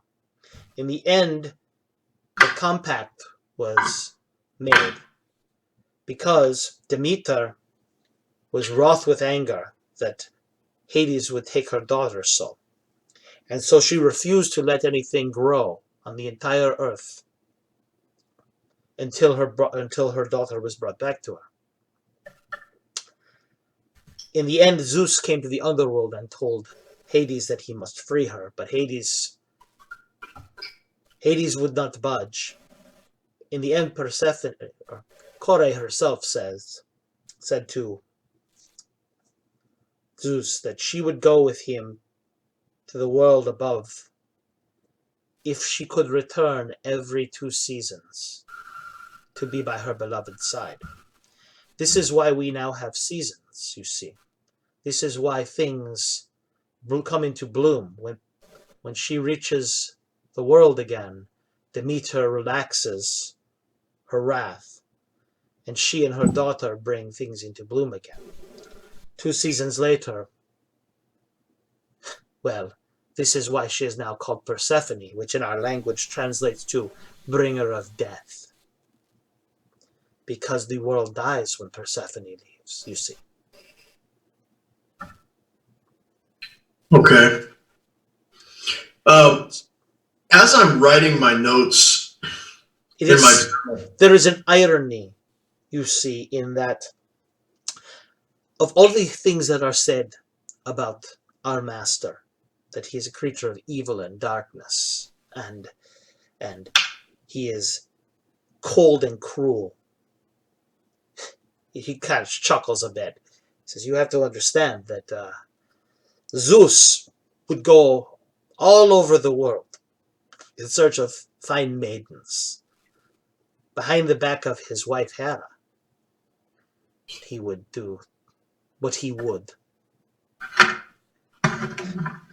He would act like a coward, you see. And Poseidon would hide beneath the waves and do as he would, coming only onto land occasionally, breeding a mare or something like that. For all the things they say about our master, he is the only one that truly loved his bride. And so we give her respect. To answer your question, it says, though we worship Hades, just as Hades did, we love Persephone. And those bowls, you see, are dedicated to her and her favor. You have stoked something inside of them, I see. You should know that this did not happen when our temple was active. Only now, since you did what you did, something has happened. You have brought her eyes, perhaps, to this place. And shrugs his shoulders. I cannot say why. I cannot say what happened, but you have done something important, I think. Another reason why I need to make sure that you live. Well, perhaps we should begin. Indeed. Come with me, I will show you some things, he says. Walks over to the rack of weapons. Starts showing helmets and shields and his his own fighting, his own personal fighting style, his approach with the spear. And as he is going on, he looks at you and maybe about 15 minutes into teaching you about weapons and where you should hold them, and he's teaching you basically how to use a shield, a sword, a short sword, which is a gladius, and a spear. Okay. Because those are the weapons that he's going to teach you to use. We'll go over the bow and we'll go over the javelin as well, but later. He stopped about 15 minutes into it, and he looks at you and says, "Your friends here. Perhaps they should go somewhere so that you and I can focus."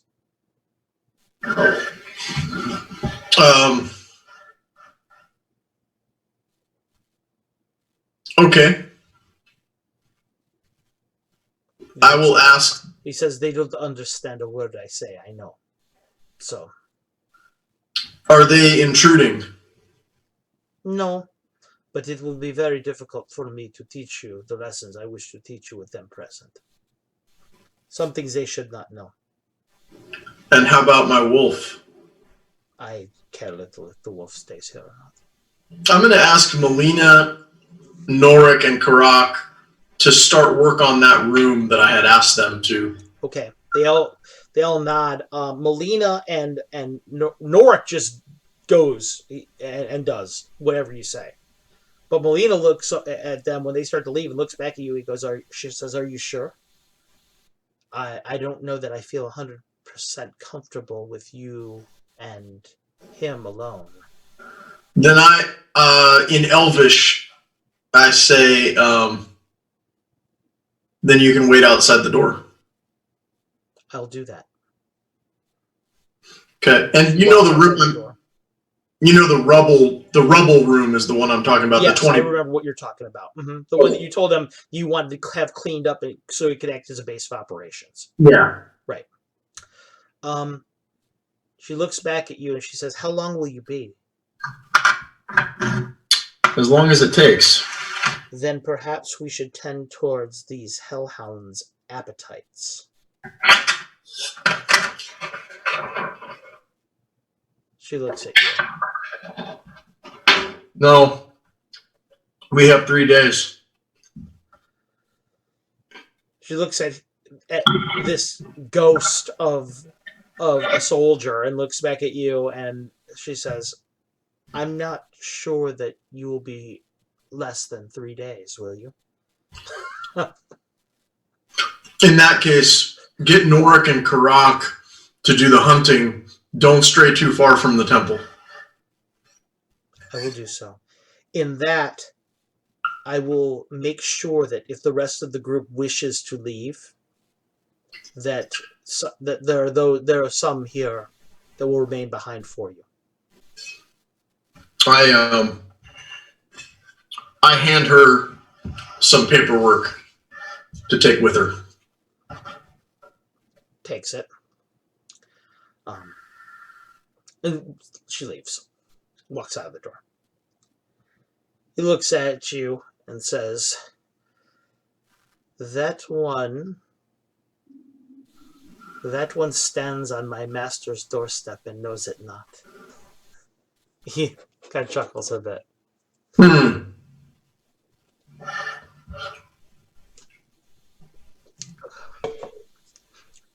Whereas the other one, the one that braved the Chimera, he opened the door and walked right in. He does that. I salute him. It takes courage. He says, "Perhaps it was foolhardy, but They do not write songs for for the for those who do not dare, you know. There's never been an anthem written about the timid. He nods.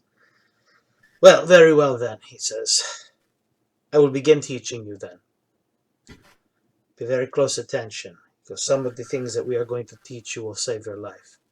And when we are done, you're going to show me what you have learned, because you are going to kill the Minotaur. Come again? Says, his time has come. He says, you have taken what we are meant to protect. He says, you will go and you will prove what you have learned by killing the Minotaur. Perhaps the Minotaur is a friend and doesn't need to be killed. Do you know how the Minotaur was subdued and brought here? I did it myself. He says, okay. He says, well, I was on the island of Mykonos. Very far away. I fought him with my bare hands. My spear was broken. One shot. Broken. Fist, you see. There's a fist like so strong, unbelievably strong. But I had to wrestle him. One thing that we are very good at, us warriors of the land from which I come, good wrestlers. He says that he spat and he cursed, but I subdued him eventually. He's an angry thing. He's an evil thing. Wicked. You should die.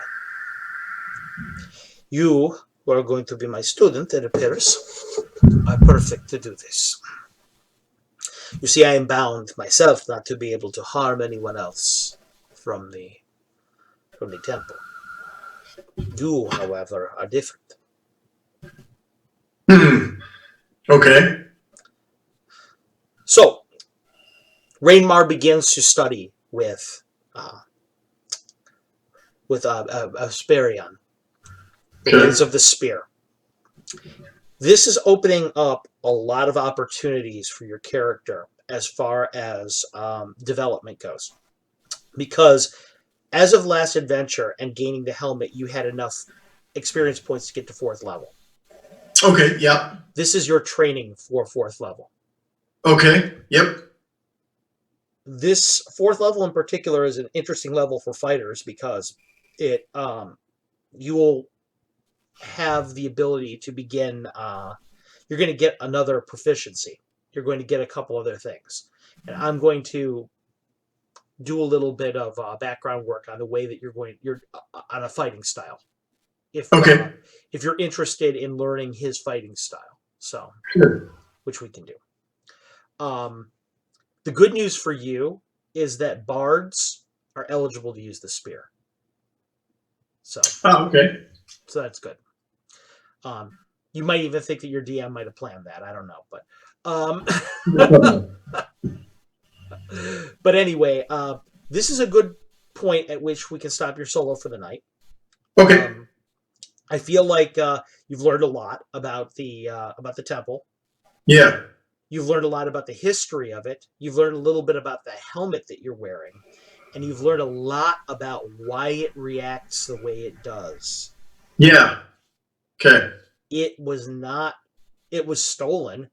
And it is the person that it's dedicated to, the guy that it's dedicated to, is inimical directly to Persephone and Hades. So, of course, it's going to respond in certain places in certain ways negatively.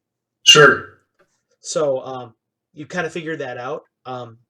You managed to get out of the Hellhound situation without dying, which is good. Although that is an unresolved situation that is still could bite you in the ass, depending on how that plays out. Literally and figuratively. Literally and figuratively. And you are about ready to learn a fighting style from a land plains away. Yeah. Plains away. Yeah, the whole long and the short of it was that this group here actually comes from ancient Greece of this world, of Yep. Earth. And as they were trying to hide this thing, they got swept. They got swept away and ended up here. Yeah, it's a plane shift. Yeah. Yeah. But there's a couple things here that the Spirion didn't mention that a student of what has actually happened may have noticed. Number one, Apollo is a sky god. Okay, he's a god of wisdom and knowledge and music and everything like that, right? But Apollo really doesn't have all that much power over the sea, Right. but somebody does. For sure. Was Poseidon involved in getting them over there? Did he intentionally throw them into Earth? Is he why they're alive? Who Right. knows? There's a lot of unresolved stuff, mythologically speaking, about what really happened there. And what is yet, and it gives a lot of implications on what's to come, especially in the larger context of Prokan's Eye. Yeah, so that was the big connection for me tonight was Prokan's Eye and Poseidon. Right. But the other thing that struck me going through, as soon as we found, what's his name? Epistion? What's his name? Asperion? Asperion, that's what I said. As soon as we found him, I immediately started to think, do they know that they plane shifted? You think, I would say that Rainmar would know enough now to not know that he would know that they don't know they plane shifted. They have no idea where they're at. What they know is this: they left where they were going to, and they ended up in some strange land. Now the Greeks knew a lot about the world, but they didn't have the whole thing mapped out, and it certainly wasn't accurate yet. Right. So they figured they were just in some weird part of the planet that they'd never been on. Right. But that beggars another question. Do you remember how he said that they never, that the growth and things like that that happened in the bowls had never happened when the temple was there? That maybe he brought eyes to them? They plane shifted and they lost all their power. Yep. And now all of a sudden, you're in treaty and you rolling that O2, more importantly, when you were there, all of a sudden. Yeah, we've had enough divine influence to definitely awaken something in the She sees it. She saw it now. She saw where they went. Right. Yeah, before they just vanished and nobody had any idea. Because Persephone's just a lesser goddess. Right. And they saw now all of a sudden that little flicker of a candle in the darkness. I see what you did there. Right there. Yep. Yeah. Yeah, we drew attention to a place that had been really forgotten. Right. And maybe the gods never even knew it was there. But now all of a sudden the gods' eyes are upon Earth, the gods of another pantheon. Yeah. This brings a lot of things. There's a lot of consequence to that. For sure. So, very, very cool. Very cool. For those of us who are watching us right now on Twitch, I just want to say that this was Jeremy's solo. That catches him up to date. But we have a player right now that I have 2 solos right now for that I have to catch up to date, and that is Patrick Hope. We're doing a back-to-back solo session right now, so Patrick is going to be up next. I'm going to go ahead and I'm going to take the first Betrayal, and you'll see the "We'll be back" sign for a moment while I go ahead and get Patrick on the horn and ready to go. And everybody that has been watching us so far, thank you for tuning in on Jeremy's solo. I hope you enjoyed it. For Jeremy, I'm Carlos. Just hang out for a second, and you'll see us back in a moment. Okay. Okay. Okay, brother, talk at me. You enjoy it? Yeah, that's fire. The only question that I didn't get to finish asking him was what I can do with Jonas. Yeah. Because And I want. that he wouldn't know, not being a cleric anyway. He's a fighter. Yeah. No, Okay. I started to ask the question and then we got off on another topic, but that was the only kind of unfinished piece that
And let us begin. All right. For those of you guys who didn't see it before, Carlos Slicing here, Dungeon Master of the first Betrayal campaign. And over here is my good buddy, Patrick Hope, who is playing Agrias. Patrick, time for your solo session, brother. I'm ready. You can tell, for those of you who are watching the background right now, that and just caught the other one before, that things are a little different about the background right now. And that's reflective of what's happened with Patrick. Patrick, you see, when we last left our intrepid heroes, was in the same temple that Rainmar was in. He was trying to rescue Sister Aramina, who is a were-rat, a part of their group. He teleported into a room using a mystery of shadow that he had not quite mastered. He took a big risk, and it worked out pretty good at the beginning. He managed to grab her, and then he tried to teleport out using that mystery, and it didn't work out so good the second time. He botched his die roll, fell through shadow, and was apparently on the prime material plane lost. Just vanished. It was pretty crazy. I'm not sure that I ever had a character show up before on the plane of shadow before. In fact, I know that I haven't. So this is I had to do a lot of thinking about how the plane of shadow worked in my version of Greyhawk. Okay. For those of you out there who are watching us, I see Lamashtu's out there, and I saw that. I see that Jeremy's still out there too. One of the last things that Gary Gygax did with Dungeons and Dragons is he promised a supplement in Dragon Magazine. He promised Wasp's Nest, City of Stoink, but more importantly, he promised a supplement called Shadowlands, which was going to be all about the Plane of Shadow. If I had that in front of me right now, I would have had a lot of work done for me. But since I don't, and since he never got to write it, I'm writing it for him. So, are you ready, Patrick? I'm ready, brother. Let's do this. Let's do this. When I last left my intrepid hero, all you remember is falling backwards with Sister Aramina into shadow, tumbling, and right away you realize that something has gone awry. Because usually when you have done flicker before, you're right back, but you keep falling, and it's like being underwater in a sea of ink. You can actually feel the shadow, and you're inhaling it. It's filling your lungs. You can feel it in your nose. You can feel it filling your whole body, and it's just slowly drifting downward into darkness, into this inky non-substance. That sensation of falling lasts a long time, and you almost wonder for a little while if you're dead or alive. Because it's almost like oblivion all around you. Dead silence, quiet, and then instantly, suddenly it just appears right back, substance and solidity all around you. You find yourself landing almost like in a superhero pose on the ground. Sister Aramina, you see her body bounce once on this substance's ground. All around you, what you see spreading out, the ground is utterly black. You look down and you can see blades of individual grass underneath your legs, twisted and dead, all utterly black. But you can see all the detail in them. All around you, you stand on this vast plain of scrub, of dirt, all utterly black. So black it drinks the light out of the sky. You don't even know how you're seeing in this blackness. The sky above you is this shadowy, shifting darkness. It almost looks like a hurricane spiraling around you. The clouds are just different shades of black. Ahead of you, mountains open up, and there's a large city on the horizon. All of it is spires of bent and twisted obsidian. You see lights hanging from them, and they're different colors, but they're all this sickly pale green, and like this foxfire green that burns everything in the air. You can hear around you the sounds like you're by the ocean somewhere, because sound is doing weird things in the air. It's almost like the energy of the sound itself as it circles around you. Hey, Nitro 4673, it's great seeing you. It's like the air drinks the sound around you and distorts it before it strangles it to death into silence. You breathe out. Blue Squirrel, good to see you, man. Thank you very much, too. Every time you breathe out, you can see the air coming out that came with you from the prime material plane, you can actually see it expand out of your mouth, and then it just dies into shadow. It's like the shadow actually drinks it in and just steals it and buries it deep inside of it. Hey, thanks, Wolf. We appreciate seeing you, man. Thank you for joining us. But everything that you had with you, that you brought from the prime material plane, dies in the air. And you can see in front of you Sister Aramina, who's laying there unconscious. Bits of her are starting to rise up into the air. Like her whole body is made out of ash, and a slight breeze is blowing bits of her away. She's just disintegrating in the air in front of you. Okay. You can feel yourself surrounded by this utter coldness. Again, that whole sensation that everything around you, everything is just being pulled away from you. Heat, your breath, the sensation of light, everything is just disappearing. It's just disintegrating.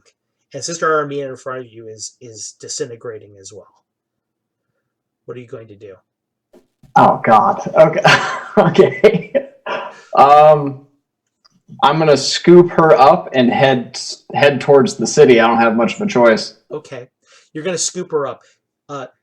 Indigo Chameleon, it's great to see you. Thanks so much for supporting us and showing up.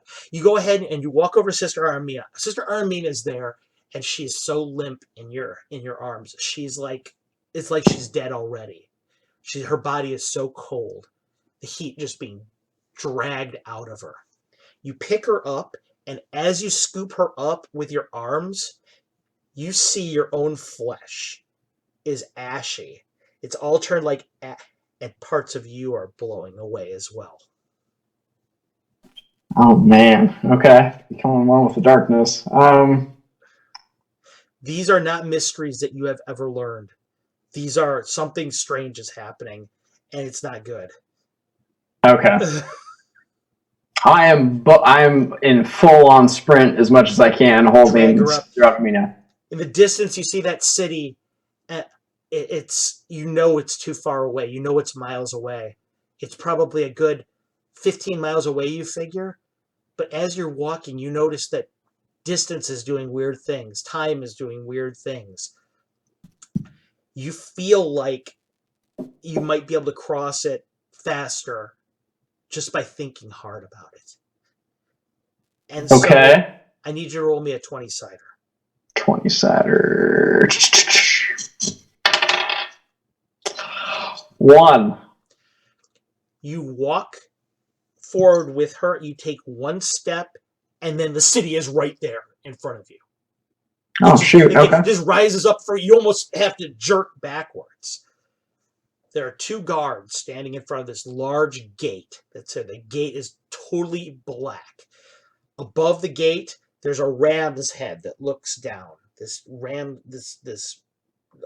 it's carved into the stone of the city's walls, and it gazes down upon you with these dead black eyes. It's just almost like you're in judgment. And it looks, the 2 guards look over at you, and they say in a language that you know is not common. It's not common to the world in which you live, but yet you understand it somehow. Okay. And who are you, child of light? I am Agrias. You, the other one says, and he kind of chuckles mirthlessly. You, looks at your arms, are dying. It certainly appears that way. They look at each other. The dead come to the doors. The gates slowly open inwards. This weird non-sound that you could feel echoing in your chest. And as it does, your cape, your hood, everything is starting to peel back into dust behind you. Just that shaking, that vibrance.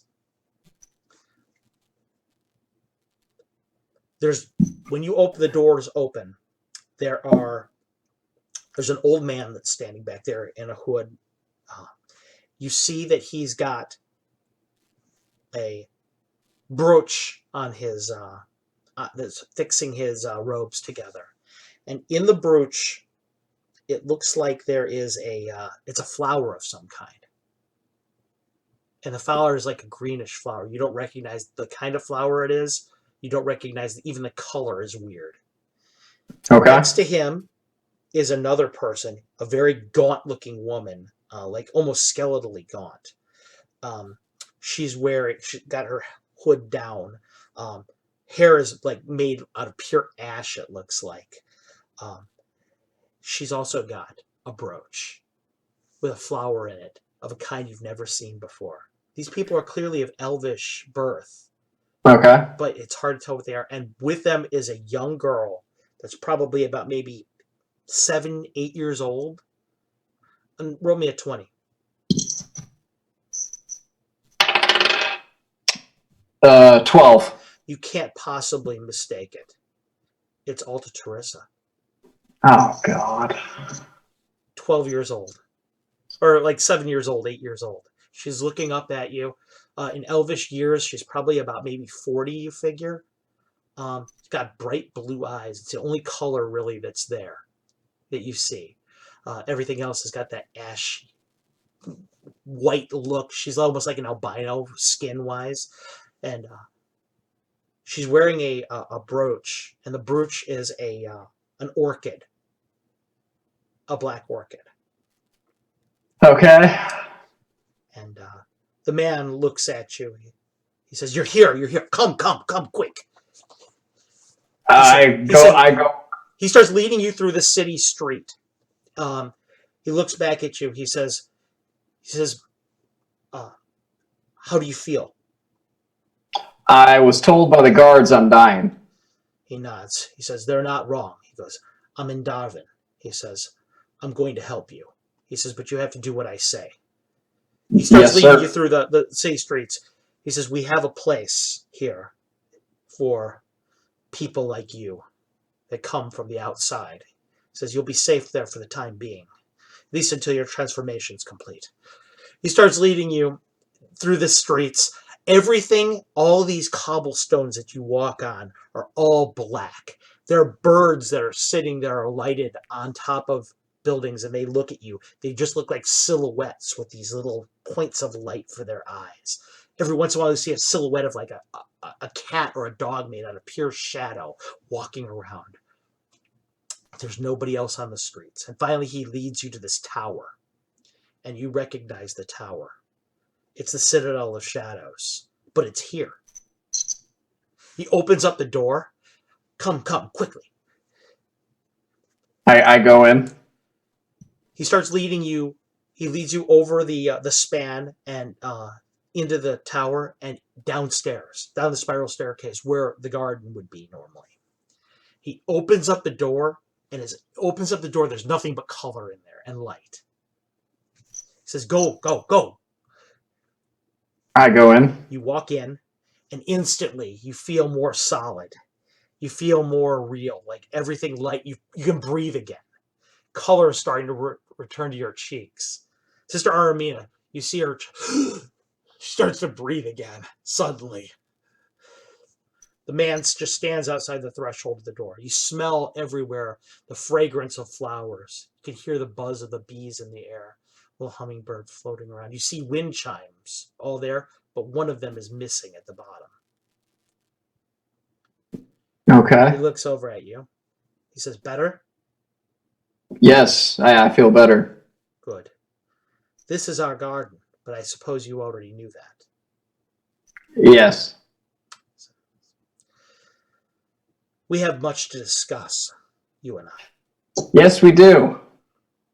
He says, "As I said, my name is Darwin, and you've come a very long way, but I can assure you, you're in good hands now. Where do I even begin?" Shakes his head.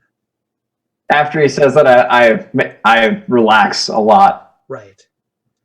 He takes his sword, and he undoes it off of his belt and he puts it on the ground right across the threshold between the two of you. He says, "Forgive me. I didn't. Sometimes I forget. Everything here is an enemy, you see, so sometimes it's hard to determine what you should expect and what you shouldn't. But I knew you'd be coming. It's been foretold for a very, very long time. Okay. I think it's time you knew the truth about our order." He nods. He says, "You come from a world called Orth, I believe. That's what I was told." Yes, sir. You may notice he looks over at his birch. He says, "This flower does not grow on Orth." He says, "This is acanthia." He goes, "And my order is the green acanthia." He says, "It's actually a very pretty flower. If you go in the back corner of the room," he says, "you'll be able to find it. But that's not important for now. What's important for now is that you know the truth of what happened at the birthing of the elvish race. It's very important, you see. Our gods, the Seldarine, they're led by the great god Krillin Lotharian. Krillin, you see, is god of magic, of wisdom, knowledge, but he's also a war god. These things are of no surprise to you, I'm certain. You've heard these stories before. You also probably know the story about how Krillin was attacked, he was ambushed by the orc god. Kind of gets this sour look on his face, by the orcish god Grumish. Grumish being set upon him by Corellin's own consort, Loth. Loth, I'm sure you know what she represents now, but at one point in time in our history, she was beautiful. She was goddess of night. She was goddess, just as he was god of the day. The alchemy that happened between the two of them at dusk, in shadow, in twilight, was a powerful thing, you see. But she had treachery in her heart. And as Grumish struck time and time again and brought wound upon wound to the surface of our Lord's flesh, his blood rained down upon the world and mixed with the tears of the goddess Sehanin Moonbow. The elves were born. Born of her tears, her emotion, and his own flesh. So it was that the elves came into being. A great war sprung right from that moment, as those who were born of this conflict needed to make a choice immediately on who they sided with, Corellin or Loth. So it was that the dark and the light elves came into being. Us, he points at you and me, as being the light. When I lived, he goes, I was a high elf. He says, I see that you share many of my traits. So, on the world that you belong to, I see that my kind also exist. He looked over at the woman behind him. He looks over at her. He goes, she is a brackish elf on the world which she belongs to. Her kind, her kind don't exist on your world, I would assume. They only exist on 4 worlds. Because you see, what things people don't realize is that when this happened not on Earth, not on my world, not on hers. This happened at the juxtaposition of all planes. And as his blood flowed freely and sprinkled to every one of these planes, so our kind were sent to each of the different planes. All these events happen at once, you see, not at different points in time.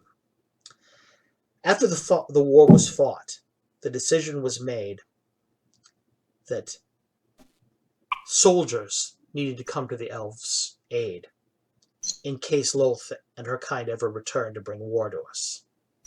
This is the genesis of our order. We recognize that the alchemy between night and light, is where true power arose from both of their sides at once.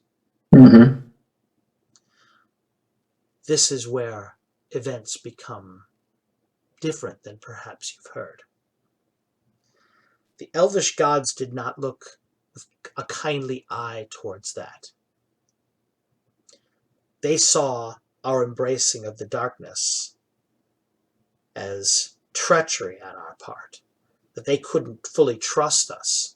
They never knew where our allegiances lied, whether we were with Lolth's group or whether we were with theirs. And so we were forced into hiding. Perhaps the gardener of your particular world has spun it a different way, just as mine did and hers did. Meanwhile, this little elvish child is looking up at you with these wide eyes like she's never seen anything like you in her life. He kind of puts his hand on her shoulder, kind of strokes through her hair a few times. One of us had the wisdom to look past that. He looks down at Altatrissa and looks at you. He goes, you know what this child represents, don't you? Yes, I do, sir. She represents the truth. She represents embracing of shadow beyond and a deeper level than any of the gardeners on any world do. She is the primal shadow, the true Umbra. And she has sent you here to follow in her footsteps. But moreover, she has sent you to see that she can eventually become who she is destined to be. You see, the gods of both the light and the dark elves, they don't want the truth known. The truth that she might one day reveal by her investigations in shadow. She looks at you. He looks at you. He says, your transformation has already begun. You've been exposed to shadow. Your mysteries that you have learned have prepared you for this. Soon you will not be unlike her. She foresaw this. She taught you enough to defend her and to teach her the mysteries that will one day unlock her potential. And so, after a fashion, you have taught yourself. You see Agrias the Tenebrous Hand, you are a cycle. You give birth to yourself like Ouroboros. Got to roll psyche feat or something about that. That which you have learned, she taught you so that you could teach her. Just as there were light and darkness at the beginning of time, so too you are one half of a whole. You know that the mistress exists in multiple times, in multiple places. He looks down at her, he goes, but at the same time, he says, there is one true version of her. This is her. As she ages throughout the years, she will become the woman that you met, that taught you, that took you in. And so, you will eventually become her student, just as she will become yours. Yes, sir. Just as the moon replaces the sun in the sky, he says, so too the sun replaces the moon. This is the way of things. Looks down at you, looks over at you, he says, you stand in the garden right now, he says, and you know what happens should you break the threshold of this doorway and embrace your destiny. Should you step across my sword and come to us, You will die, but you will be reborn again. Are you prepared to do this, Agrias? If this is the way of things, then yes. He nods. He looks over at the girl. He goes, Aralisi, take his hand. She reaches out. She gets it to the threshold of the door. And she kind of jerks back when she hits the light that's in that garden. Mm-hmm. She looks at it. You can see at the tips of her fingers there's a slight little burn there. Kind of holds it out but doesn't cross the threshold. I take her hand. Take her hand. And as you do, as soon as you cross the threshold, you feel that sensation, that chill all over your arm again. You see your fingers starting to disintegrate. Oh, your man. hand coming out all the way up your arm. Your flesh is peeling off into dust and into ashes that start to rise up. She holds your hand. Her hands are so cold. Puts your hand in there. Are you going to keep walking across the threshold? I'm gonna do this, man. I mean, if it's been pre-written, I'm doing it. As you continue to walk across the threshold, you realize that underneath this dust, there's something solid. The whole hand isn't disintegrating. It's almost like a chrysalis, like a cocoon. And underneath it, you see pale, dead albino white skin, just like Altarissa has. Wow. Okay. And as you touch it, it disintegrates. Your cloak, everything that you have that was disintegrating, you realize it was all just a cover over you, a cocoon, and it's disintegrating. And beneath it, your brooch disintegrates. The prismatic chrysanthemum is revealed underneath it. Everything is disintegrating. Your eyes, your hair, every fiber of hair has that dead white underneath it. And as you finally cross the threshold and you've got her hand in yours and you're standing there, you realize that you are just like her now. Oh, shoot.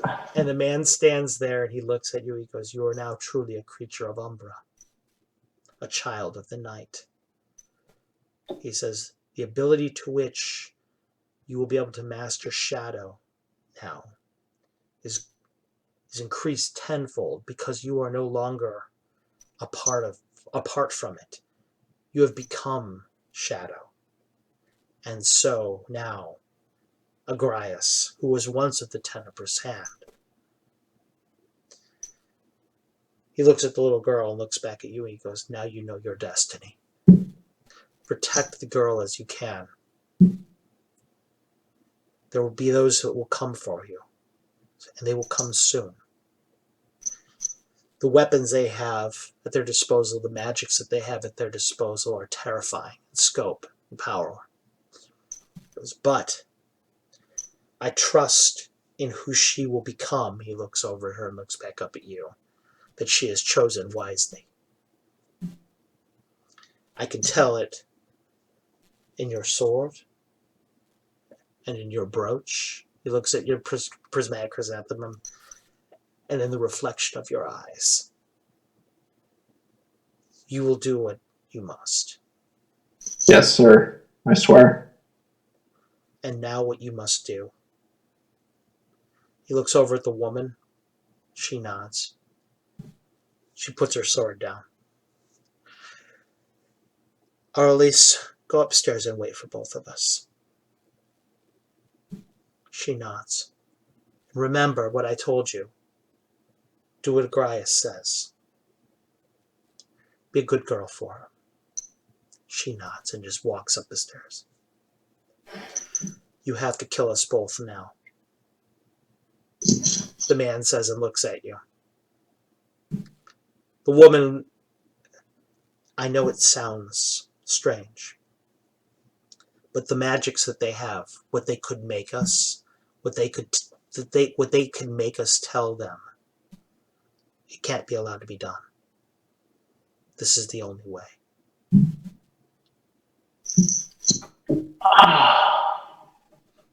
Is there anything you feel I need to know before we do this?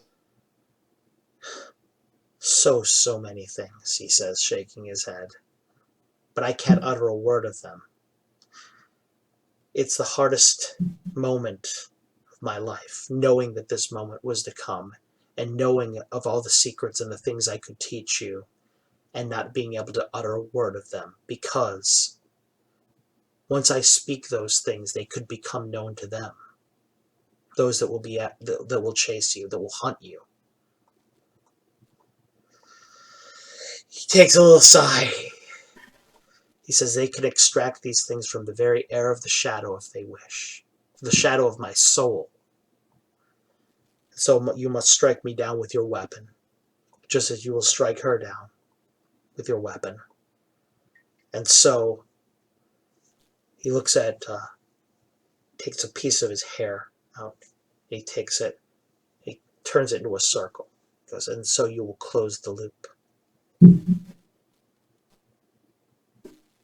Okay, I draw my sword, and he closes his eyes, takes a deep breath, and smiles. Says, 3,221 years. I've waited for this moment. I've waited to meet you, Agrias. Know that what you do now brings joy to my heart, even if it brings pain to my body. I will not forget you, sir.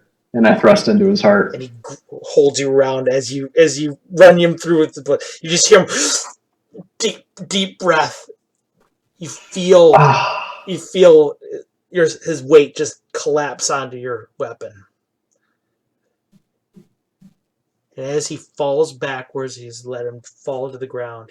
He has a big smile on his face. Black blood just pouring out of his chest everywhere from this wound.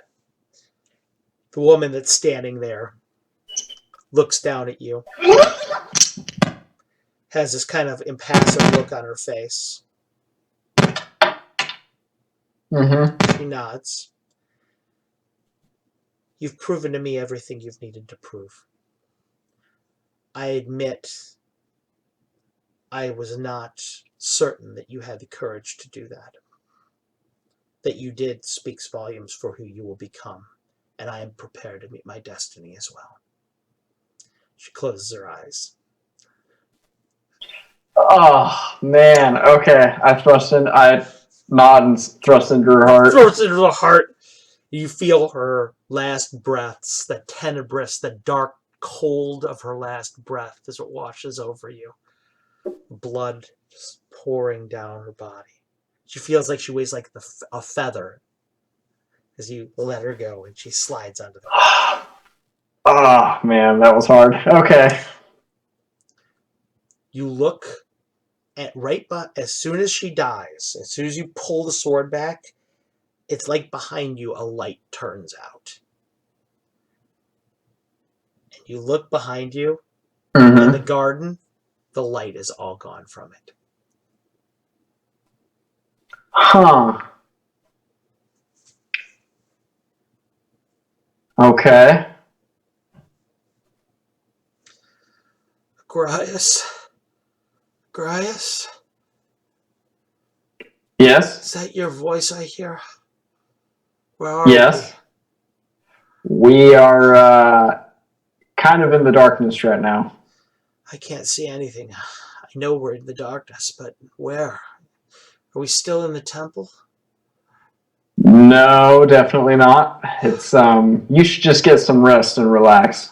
I'll do that. It's cold in here. Voice echoing for a second before the air strangles it dead.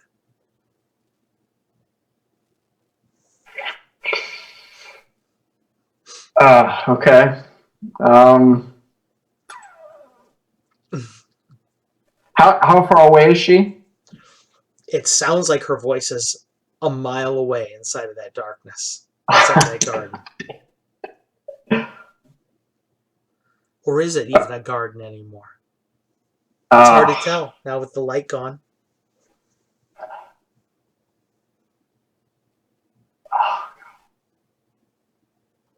Okay.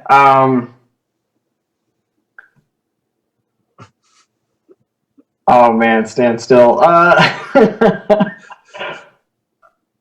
I'm gonna try and figure out how to cover Alta Teresa's parents. Okay.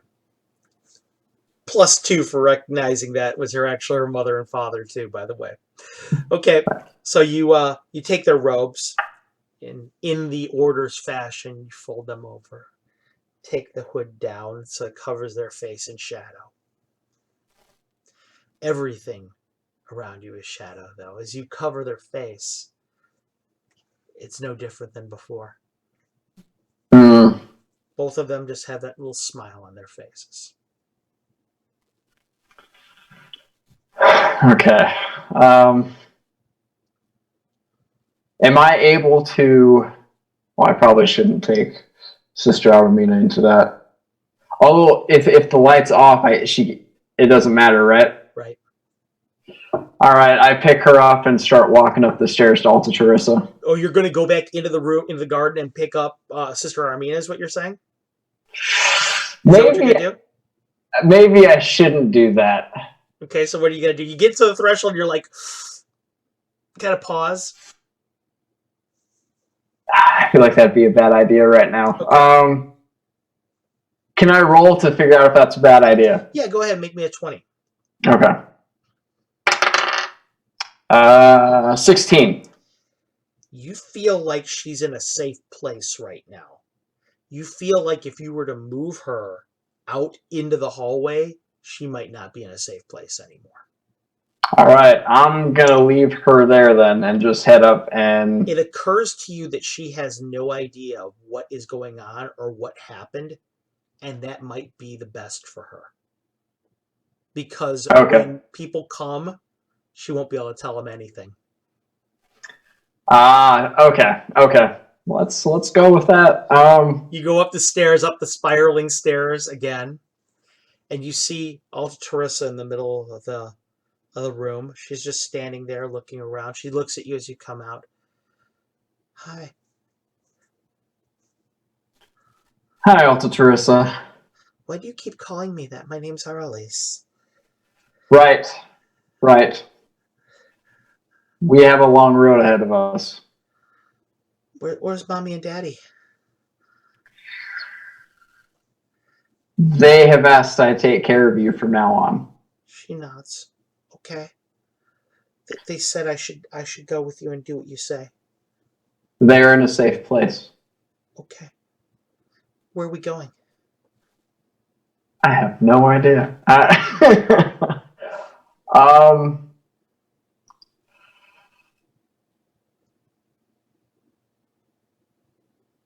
I'm gonna try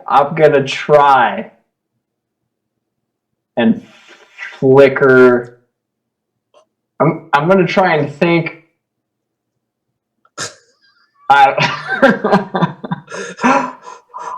You have absolutely no idea what to do.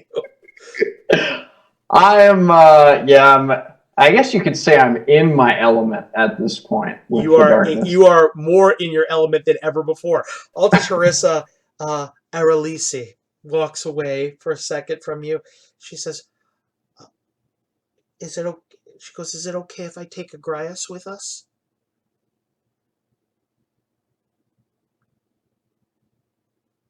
Where is he? Right over here. She smiles and walks away and goes over to the door and picks out. It's a stuffed owl bear. It's a doll. It's like a teddy bear. This is Agrias, she says. We should definitely take that. She nods. She goes, "I don't want to leave him behind. He'd be scared." And she shrugs her shoulders and says that Mommy said that when I named him, that name would be important to me someday. So I can promise you it is. she nods, smiles. Reaches out and takes your hand.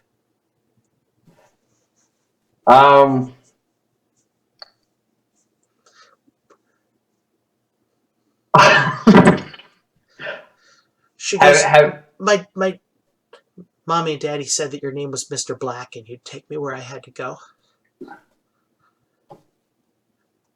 Yeah. Mr. Black. Okay. Yeah, we are going to walk down the street. Okay. Well, okay. She walks out the door with you. Total trust in you. Her little pale hand is holding yours.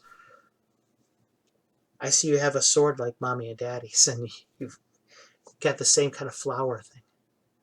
Yours is really pretty. Thank you. My master gave it to me. Mommy and daddy have master too. Different ones, though. Did you know? I'm not supposed to. Never mind. Okay. Damn. You walk out the door.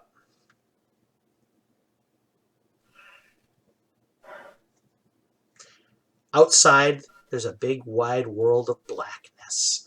The sky is that purpley black swirling shadow above. Nobody is walking the streets at all. No men, no women, just animals every once in a while. You see those birds standing, alighted on the perch, just kind of staring down at you, those two little points of light for their eyes. Cobblestone streets made of like a volcanic glass underneath your feet, stretching out as far as turning around a corner, one leading out towards the main gate. Altatrissa just kind of looks up at you, like, which way are we going? I look down at her and go, did your parents say anything about today? Like, ever? As in... She nods. She said that one day that Mr. Black, that you would come here and you would take me away, and we were going to go somewhere, and it was going to be safe, and you were going to teach me a lot of things that I needed to know. And I was supposed to listen to you, and it might be dangerous, they said, though. And so I had to be really brave. So that's why I brought Agrias. She has him underneath her arm. Okay, I'm going to go back inside with her. Okay, you go back inside the tower. Okay. I ask her... Make me a 20-sider. Yes, sir. 20. Something outside, not far from you, is moving. And it's the weirdest feeling. It's almost like you're in a pool that's perfectly still.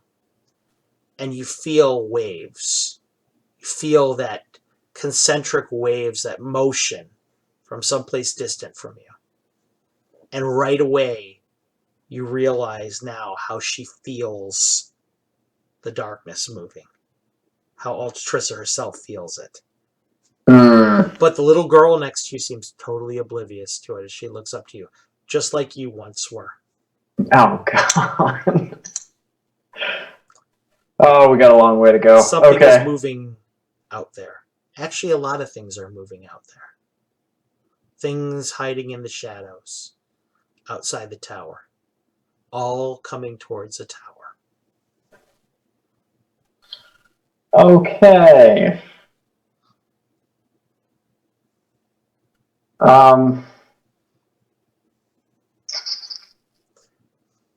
Oh, man, that's difficult. Okay. I look around for anything to secure the door. There is a big black bar, obsidian bar, that's obviously there to secure the door. Okay, let's put that down just to be safe. Okay, you bar the door with it. Bars the double doors. And I'm guessing there's no windows on this level. No, not at all. She's holding her stuffed owlbear and she's looking at you. Okay, I look at her and I go, let's go upstairs. Okay.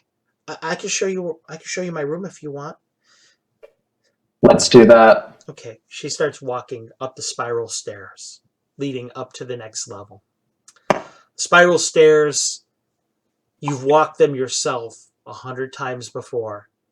You know exactly every cobblestone where it's at, except it's all now night black, just drinking the air, the color and the shape out of the air as you're walking up the stairs to the next level. You almost, this is the one I was on when I jumped off when Rainmar and I were fighting. You remember all these moments from time, and it's all occurring to you that that's how she perceives time too. Things that haven't happened yet that will happen. It's actually dawning on you that you're becoming exactly like her as you're leading her up the stairway. You get through the door that she usually, where she sits and she watches you when you're practicing on the floor. You get through that doorway and you're on the level in which her room is. She leads you into the room. Leads you into the room. It is totally different, though, than it is in your time. Now it's dressed for a little girl. You see a bed that's there, about the size for a little girl. You see the forge sitting there, or at least it will become a forge one day. Now it's a table. You see the weapons. Well, what will become the weapons rack, because right now it's for clothes, and there's a shuttered window right there against which you once looked out through the night, out into the night sky to see the moonlight to make those arrows. This is my room right here. I just kind of chuckle and go, this is a very important room. Okay. She looks at you and is, you can tell she's like sitting on every word, trying to memorize everything you said. Okay. Okay. What's important about it? Well, it's your room. Well, okay. It is, and okay. Agrias, make me a 20-sider. Yes, sir. 18.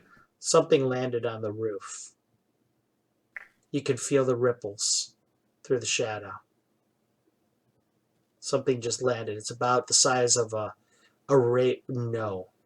It changed shape.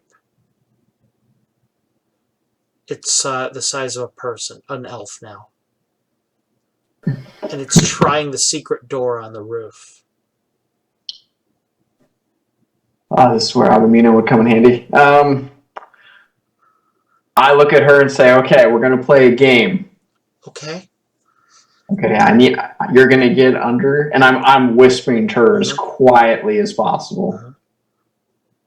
You're going to get under your room, or under your bed with Agrias, and breathe slowly, quietly, for as long as possible until I come back. Okay. Okay. She gets underneath the bed. She sits there. You can see her, pulls down the covers a little bit, so you can't see her at all. Okay, I'm going to... Make me a 20-sider. Yes, sir. 7. You sense two things. You can sense her breath in the air, the ripples through the shadow. And you can sense above you the secret door popping open. Okay, I'm going to put on all around sight. You already have it on because you've been using it this entire time, and now you realize why you have it. Right, okay, of course. It was always meant to be that you would have all around sight, and now you know why. Right. The subtle manipulation of events at the date of your birth, now you realize what it was all for. Man, multiple layers of crazy. Would it take too long to jump down and get her parents' weapons and bring them back up to the room? You're not really sure how fast this thing is going to come.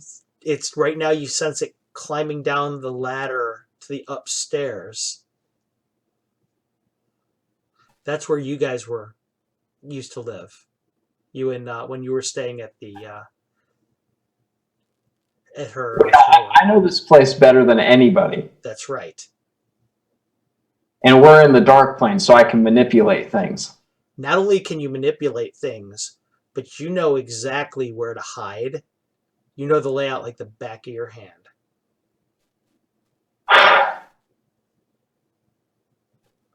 And I can move faster than usual. So you've realized. You're not sure you know how to control it yet.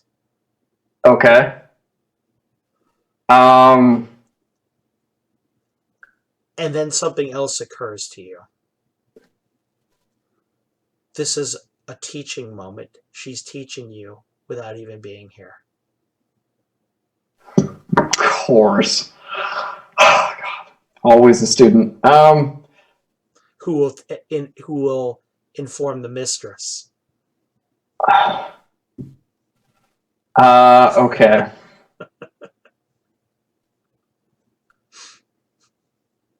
Is it possible that I could, as I draw the blade, I slice the throat of the intruder by movement? What you want to do is you want to move up there and simultaneously slash. Yeah, almost as if to just appear and cut. Okay, make me 2 20s, please. 2 20s. That is a 19. Uh-huh. And that is an 18. Close your eyes and you feel the shadows. You know exactly where this room is.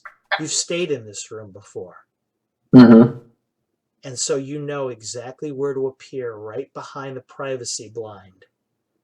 And you just reach out into the darkness and you see that edges of your own body blur into nothing but blackness until it sweeps up your arm and the blackness seems to consume your entire body.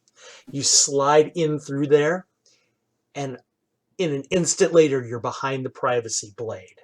You just slip outside of it again, and you're standing there with your weapon, and you cut right through it. Instantly, make me a 10-sider, please, for damage. 10, 10, 10 to 10 to 10. And it all happened just in the space of an eyeball.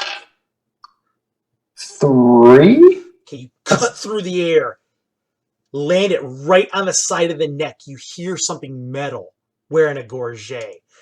Hits the armor. The creature that's there, elvish size, it's wearing nothing but black. But you see, it's like dressed in a skin-tight uniform, wearing nothing but black. It's got a long katana in its back, which it draws out. It's gleaming, brilliant, bright white as it pulls it out and looks at you. Roll me initiative, 6-sider. Okay. 5. You see blood pouring down the side of its neck. It's all brilliance. It's white, bright white as it does it. Huh. The creature that's looking at you is looking at you through goggles. Black goggles. All right? Okay. The wound in its neck, the outfit it's wearing is sealing itself, you see, as it does it. It's your turn. You have 2 attacks this round. What are you going to do? I'm going to rip the goggles off its face. Uh-huh. And then just shove my blade right through its throat. Okay, make me 2 20s, please. 2 20s. Okay. That's a 9. Mm-hmm. And that's a 10. It grabs, as you reach for the glasses, it tries to grab your hand, and at the same time it reaches up to grab it. It really didn't want you to do that. Grabs for the goggles, and you try to run the sword through its throat at the same time, but it just barely slides away from you. Okay. Reaches back, as it slides away and back, reaches into its pocket and throws something at you. Miss, and hit. Okay, the first thing is a streak of brilliant light. It's like a dart-shaped thing of light goes right past you. Another one goes past you. The other one hits you. Okay. As it hits your shoulder, it barely glances off your shoulder. That brilliance just like light disintegrates, it disintegrates a part of your arm. It disintegrates the part of your arm it hit. Ooh, okay. It just disappears. That part of no pain, no anything. But your arm is having a hard time moving there. Your turn. The thing is about maybe 7 feet away. Can I cast before you do anything? Okay. 12. Things outside the door, downstairs, outside they're trying the door. Okay. I'm going to magic missile this thing in the face. Okay. Thing stands back. You still remember how to use the old techniques before you went into the prismatic chrysanthemum. So you move your sword around a couple times and throw the blade held out at its face. Brilliance explodes out of it. To you, it's brilliance anyway. It's all these darkness sparks that appear out of your hands. The magic missile curls around and strikes the thing in the face. Foresighter, please. That's the triangle one, right? Yep. 4. Ooh! Hits it square in the face. The goggles explode. The thing reaches up, light pours out of its face, and it screams out in pain. The air is just strangling the sound of it out. Its whole face is covered by this thing. Mouth and everything. You hear the sound, and the air is just drinking in. As the light is pouring out of its face, the darkness is consuming it inward. The thing starts scrambling blindly for the way back up for the ladder. Manages to reach a ladder and pulls itself up in one motion. It's up on top of the roof. It crosses 10 feet in one fluid motion upward. What will you do? It's your turn. But it's not through the roof yet. Not quite. You could probably you might be able to grab it, or you might be able to cut it. What are you going to do? You Can I fade this round? Oh, okay. Mm-hmm. I'm going to jump up and just plant my blade in its back. Okay, make me a 20. Okay. 9. Okay.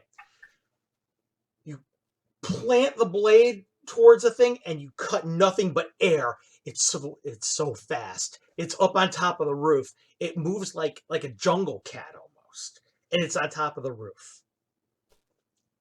Is there any lock on that lid? There is a lock on the lid.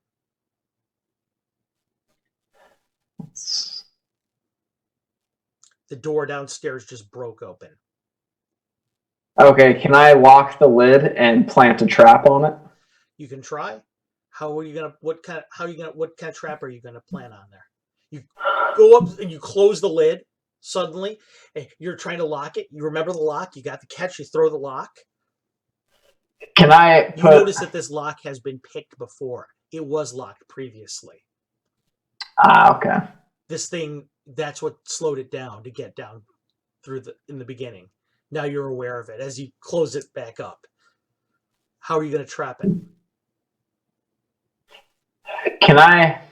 Is there a way to cast sleep on it in case it opens again? Is there a way to do that? No. Okay. It doesn't work like that. What's that? I said it doesn't work quite like that. And by the way, something you're remembering right now. If these things are elves have 90% resistance to sleep. Oh, well, that's really good to know. I did not know that. Or I did. You did know that. It's on your character sheet.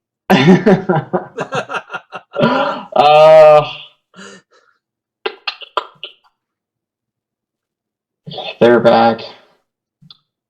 I'm gonna phase through the darkness to can I appear just downstairs? Right in the main area downstairs on the first floor where these things are probably have just entered? Yeah, I'm gonna try and just come out of a wall and slice at the throat at one of them. Okay, go ahead and make me a 20, please. All right.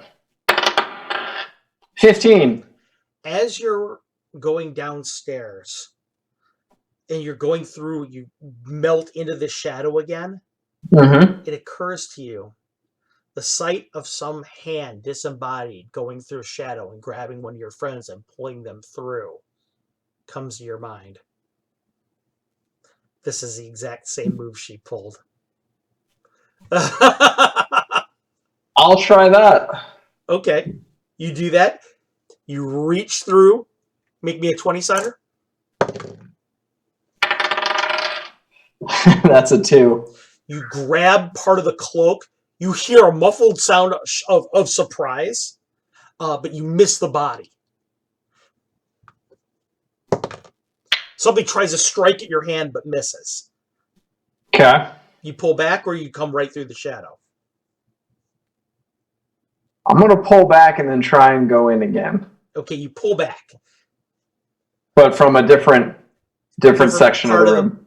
The right. It occurs to you probably the best place is from the ceiling. So Okay. you end up going ahead and diving through it again through the inky darkness, making yourself a part of it. Another 20. It seems easier and easier now that you're doing it. I feel like this is a training session. 12. It very well may be.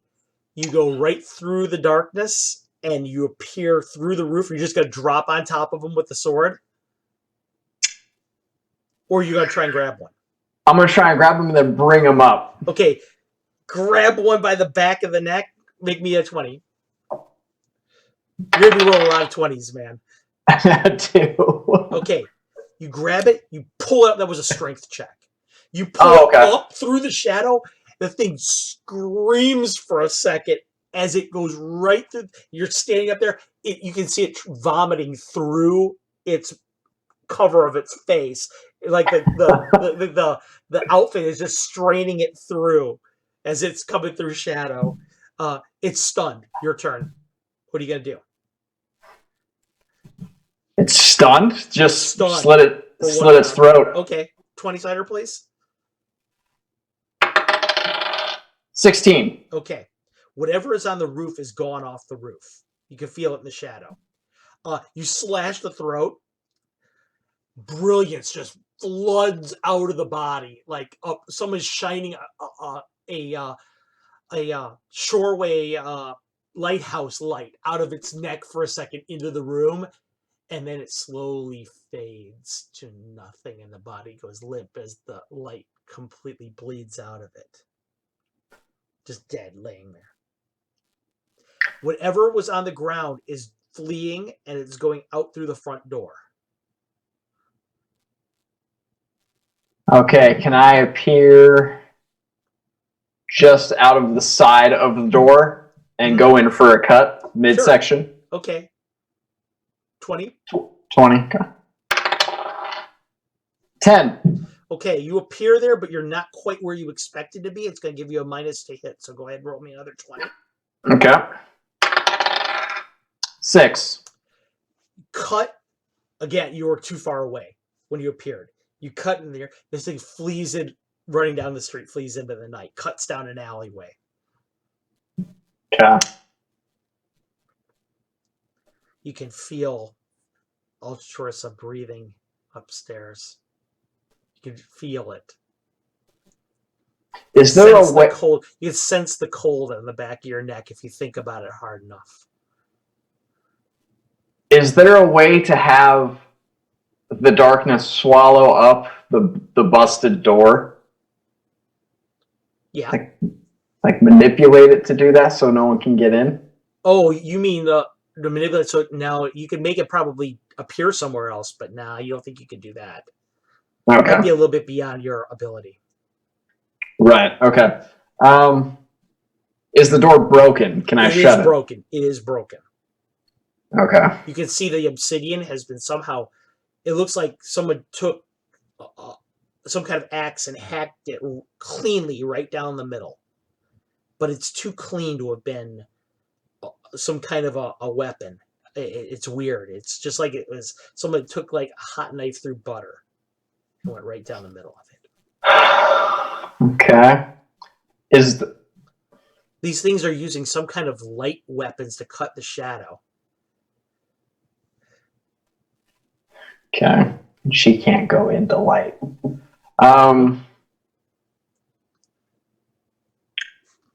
Okay, since I'm already down there, I'm going to get... No, that's a bad idea. I'm going to go back up. No. God, what do I do? You're standing there on the ground floor. You realize the one on the that was on the roof still is alive. Where it went, who knows? The one that was on the ground floor that fled is still alive. Who knows where it went? Did it go for help? Did it go? What did it do? All these things are crossing your mind right now, and they're all bad. If I can feel the darkness around me, can I feel where it is around them? You think about it. You think it's possible to do that? Give me a 20. 7. No. Too far Okay. away. Okay. Or maybe those suits are disguising motion to some degree. And then you think about it. That's exactly what those suits are for. It's so they can exist here. And that's why it covers their entire body. And it makes them almost be able to act in certain ways like you. That's exactly what it's for. You're aware of it now. Okay. It's a way to dull your senses toward their position. It makes it harder for you. Not impossible, but harder. So you're standing there in the middle of the floor on the first level. I'm gonna wipe my blade off of blood and then sheath it. Mm-hmm. Is there any way I can fix the door and then put it back up and bolt it? Yeah, it's out. Sure, no, yeah, it's gonna take a while. You probably could, but it would take a long time. Sounds like I got a long time with this apprentice I have now. But well, I can your tell. show's 40 in human years, or I mean in elvish years. It's about 8 in normal years. Yeah, you probably have a couple thousand years. Okay. Before she is where she should be. Right.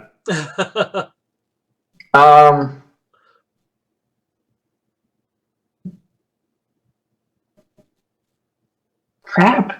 Okay, I'm gonna go get her parents' weapons. You go downstairs towards the garden, scoop up the weapons, and then I bring them back up to inside of there. You can feel inside of the garden, or where that garden room was. You could feel Sister Aramina still in there. She's breathing shallow. Okay. She doesn't seem like she's aware of you, which is really weird to you because she's aware of everything. Right. Uh-huh. Pick up their weapons.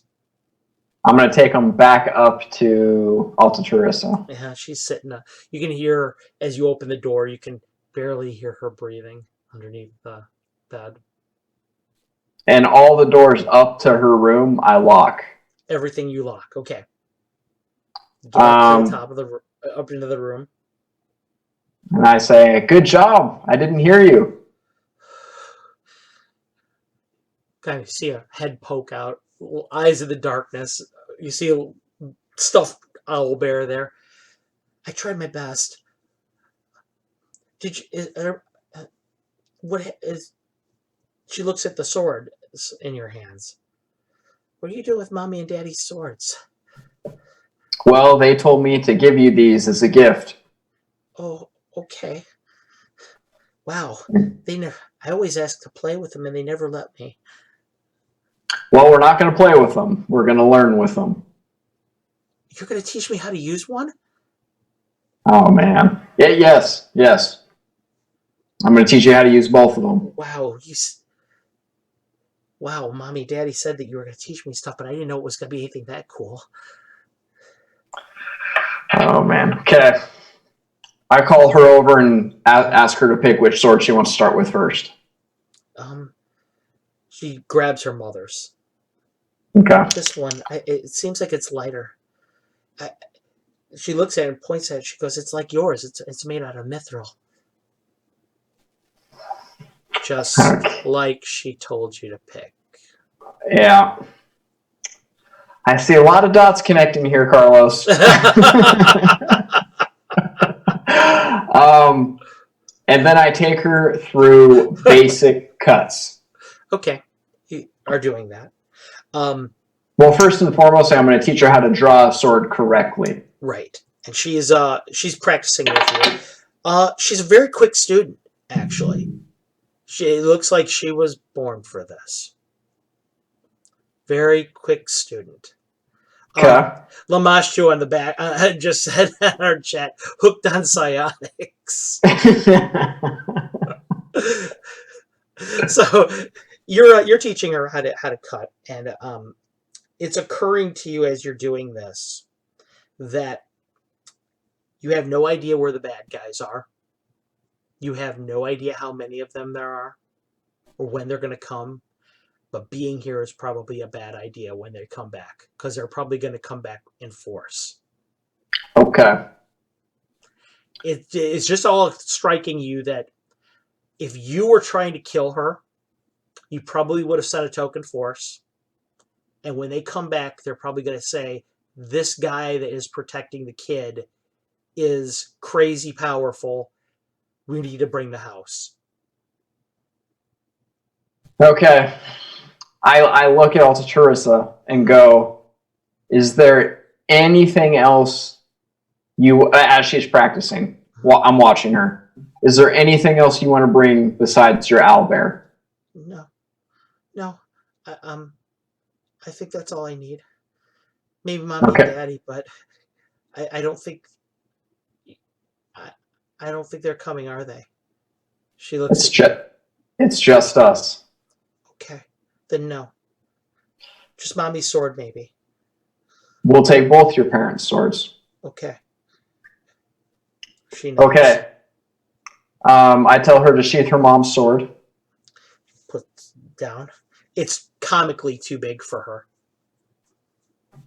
And I tell her to come over and give me a hug. She does. And I say, okay. She's holding on to you. We're going to go somewhere. Where are we going? To the other side of this house. And I go to flicker into the temple. I don't know where else to go, man. Grice tries to flicker out. Make me a 20 before you do that. Okay.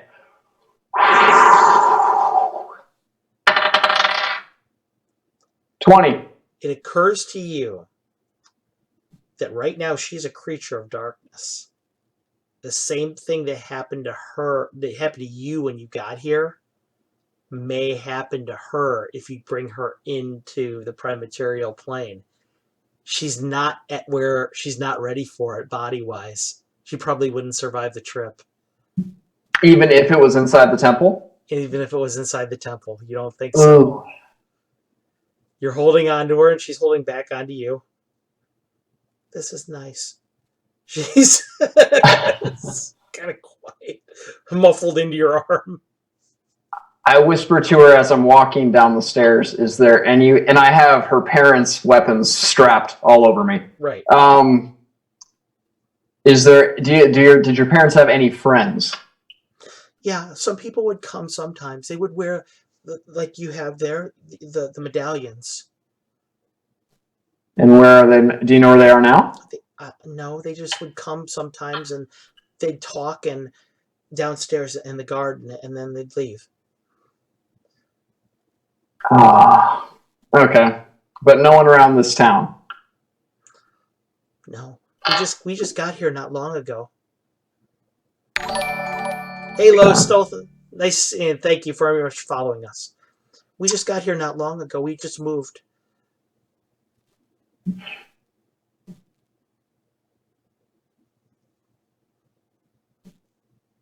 Okay. All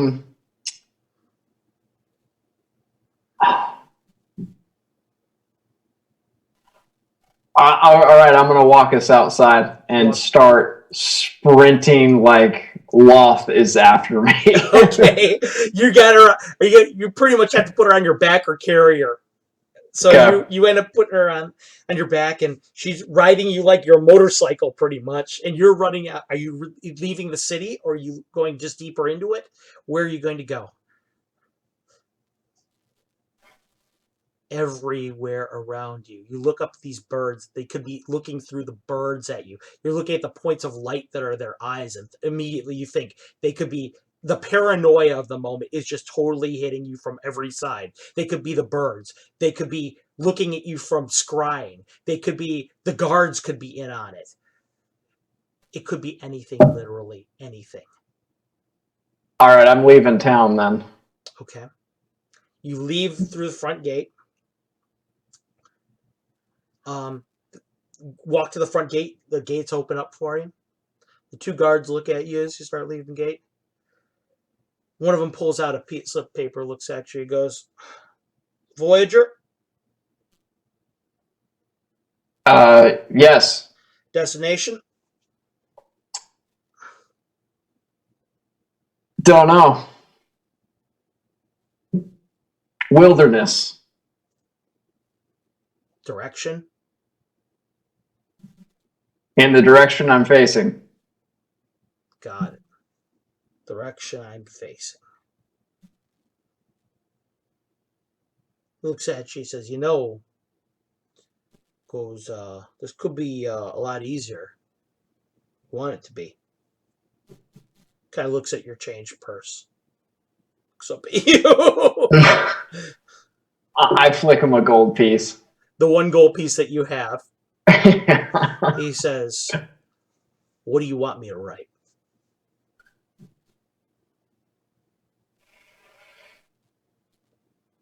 Where would you recommend going for safety? For safety? You're not from these parts, are you? What gave it away?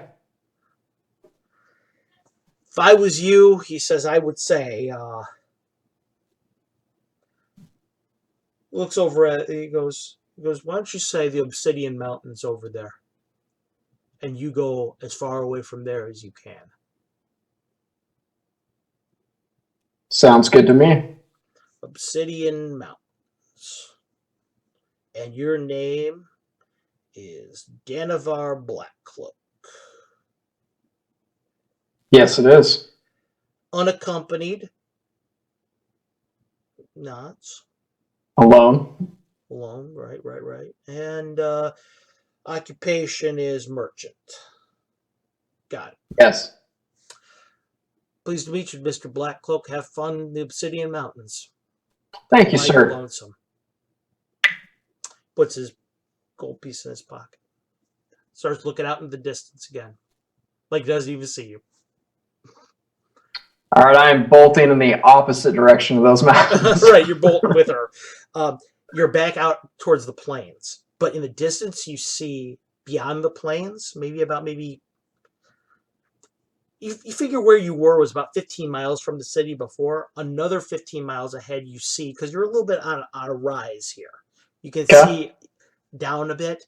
You can see what looks like to be a forest. The boughs of this tenebrous forest. There's no way in a million years, if you were on the prime material, that you would go anywhere near this place. All it is these shadowy trees, all these twisted, gnarled branches everywhere.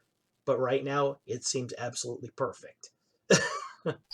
That's where we're going. Okay. So you begin towards this area.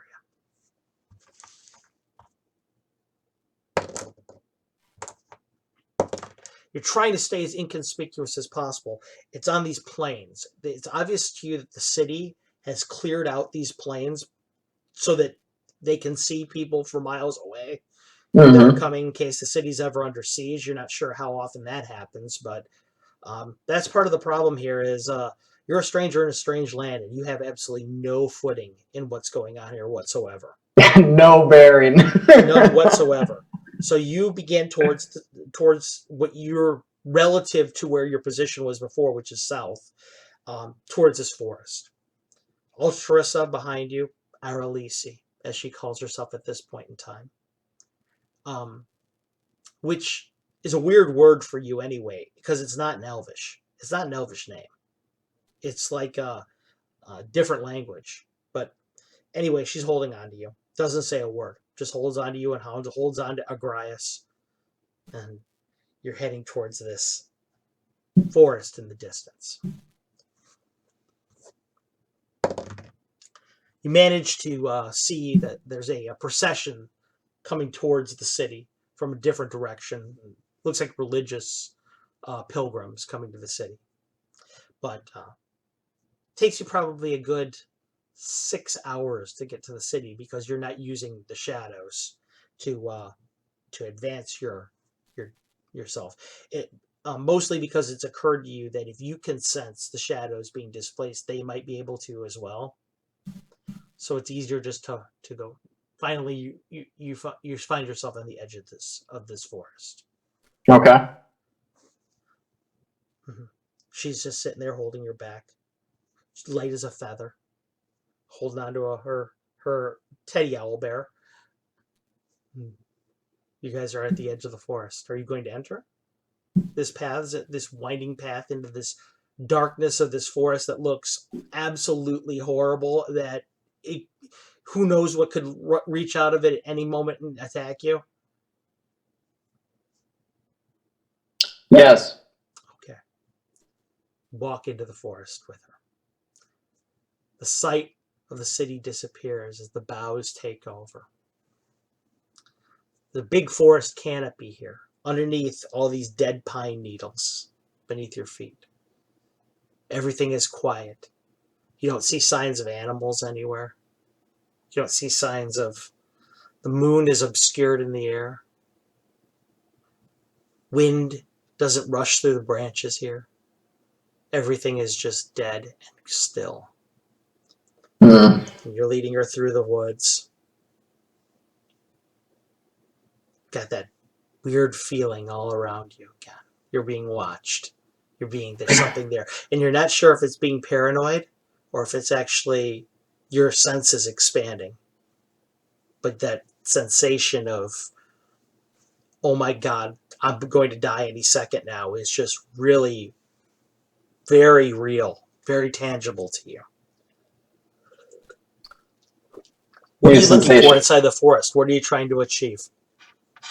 I'm trying to make it so we can be as hidden as possible, and I'm gonna sit her down with her bear, and make me a 20-sider. Yes, sir. Where is my 20-sider? There it is. 16. You find a low area. You end up crossing what looks like this river. Okay. The river looks like it's made out of soot and embers. Just a dead fire pit. That's what's like this pitchy flow that winds through. You end up going past that, and there's a low area not too far below that. Walking into that area, there is a hole in the side of a rise on the bank. You end up inside of it, and it turns into this like stone antechamber. It looks like somebody broke through the wall to get into there. There's only a solid door inside of there, a metal door. And it occurs to you, this is exactly what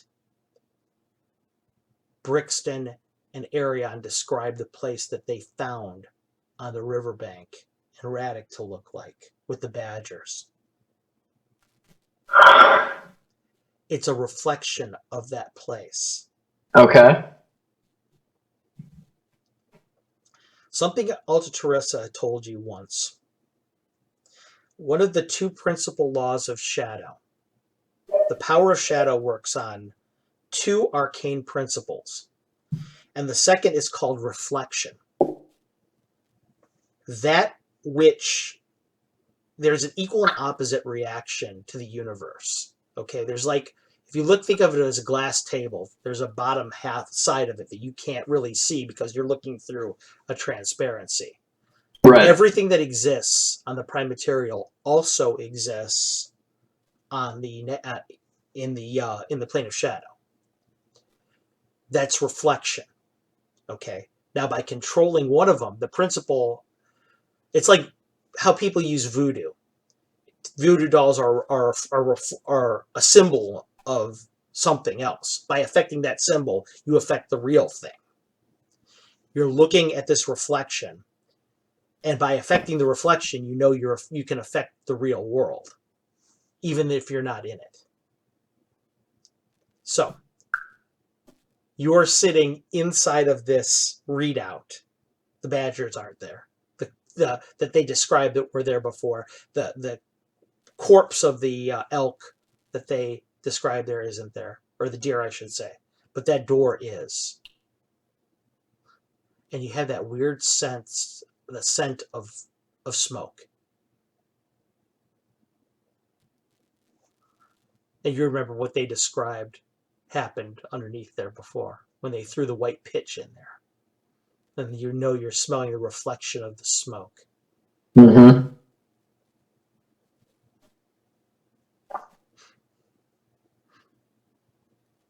Okay, I'm gonna walk us to the door. You walk to the door.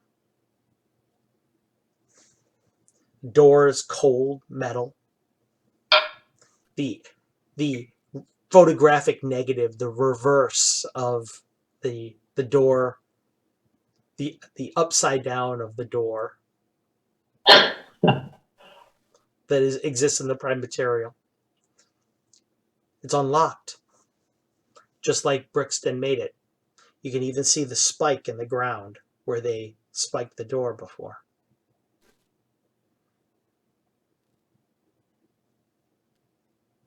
Can I break the trap? Yeah. Okay. Yeah. You go ahead and you disconnect the trap. It's just, when you do it, it's occurring to you, what's really happening in the real world? Does that mean that the trap is broken in the real world? Or is this a reflection? How does the reflection, how true is it? All these things are occurring to you as you're doing it, but you have no answers. Altarissa just sits there and watches you. Her bright blue eyes just reflected in the darkness watching you. Which makes sense why Alta Teresa never had a yes or no response. Exactly. Dang! He's learning. He's learning. Because everything's just weaving. Everything is weaving. Ah, okay. And now you know why she never was linear with time and space. Everything was... And it's also why she wasn't omniscient. Because she knew that this could happen like this, but did it. You know, she was always had a hint of what might be happening, but the truth of it was always a little obscure. She'd learned a lot on how to interpret that, but the truth was that she it's impossible to truly know. Because if you can manipulate everything, nothing has a yes or no. Exactly. Oh man. Okay. Now it's yes, no, and maybe. It's trinary logic, not binary. Right. Uh-huh. Okay, I look at her and ask her, are you hungry? Do you need anything? No, she says, looks up at you. Mommy and Daddy said that I should eat before you came. So I did. Okay. We're going to go inside, but we need to be as quiet as possible. Okay. Okay. What's in there? We'll find out. I'm sorry. They said I shouldn't ask too many questions. You should always ask questions. Well, they said that there was a reason. It's always going to be a reason why you do what you do. So I should just trust you, and I'd see for myself. You had great parents. I love my mommy and daddy. She smiles. They But never. Did you know that they were one of the first?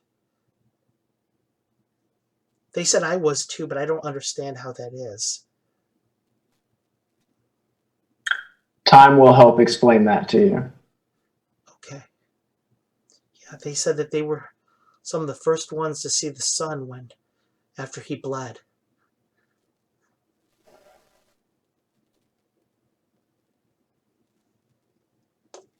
I just nod and keep listening because I don't want to give any spoilers to her. Mm-hmm. But I say, it's good that you know that I do things for a reason, but you should never hesitate to ask me anything. Okay. We learn by asking, not by being silent. Okay. Unless I tell you to be quiet. Okay. Okay. She just looks up at you and she's okay. It is so much different than Lily and Sunny. It is so much different because she's like the best student, where they're just kind of like the worst. Yeah, they're like Laurel and Hardy. Yeah, where she's like got it all together. Okay, so you open the door. I'm gonna open the door. Yeah. Behind it, you hear that the smell of burned flesh is heavy in the air. The smell of smoke is heavy in the air. I tell her to close her eyes, She closes her eyes. or signal to her close your close your eyes. She closes her eyes. What are you going to do? I don't like where this is going, Carlos.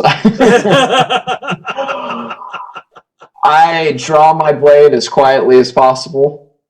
Dead and silence. Then it's walk almost in. like you're better here than you were. This is like the best version of yourself. You pull the sword, you think yourself absolute silent, silent as I can be, but it's dead silent when you pull it out. It's just like it's made you better. Like this is where you were always meant to be. Okay. All right, I walk in. As you pull it out, something comes to your mind. I never did anything wrong at the monastery, and yet they were trying to kill me. Why? And now you know why. Now you know why. Yeah. The gardener knew. His exploration to Shadow, his search for her, he finally realized why.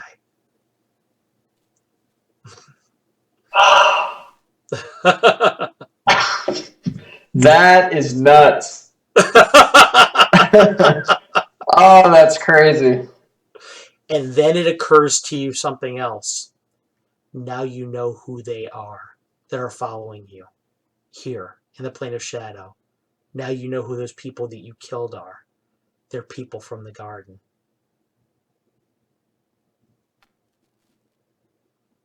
God, they just keep coming. Okay.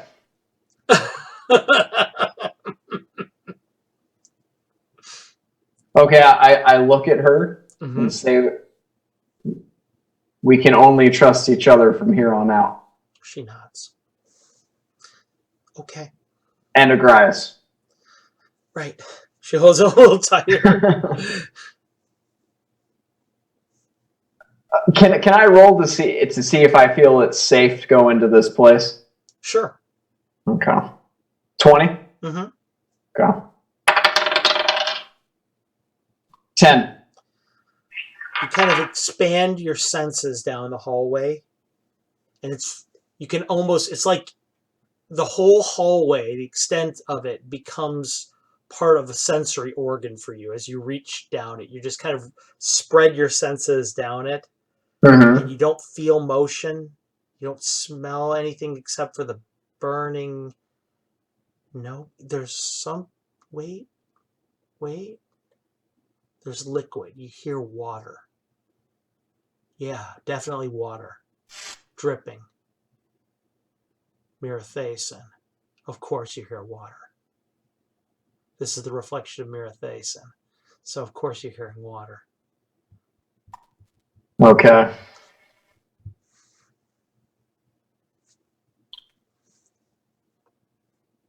We're gonna go in. Okay. You start to walk in. Got your sword drawn. She's got her sword in one hand, and her mom's sword in one hand, and Agrias in the other. That is adorable.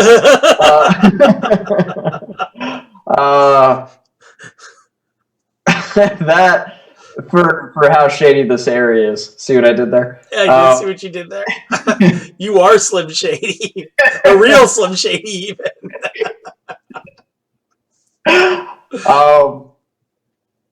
I'm gonna see if I can set up some kind of camp for us after I shut the door. Okay, you shut the door. You feel like right there at the end of the hallway in front of the door, you could probably set up something. Okay. It's not a great amount of space. You don't really have much to build it with, though. Just what's in your personal belongings, which is your bedroll and your backpack.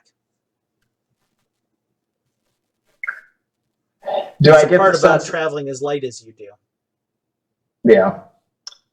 Do I get the sense it's okay to break some branches? You get the impression that the worst that would happen if you broke branches is if the reflection was really true, you'd be breaking branches in the prime material plane.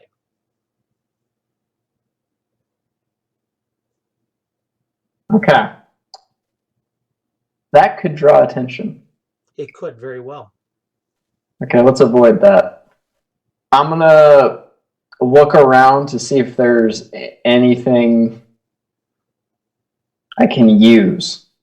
Okay. And as I'm doing that, I've kind of laid out my bedroll and put my cloak around her to keep her warm.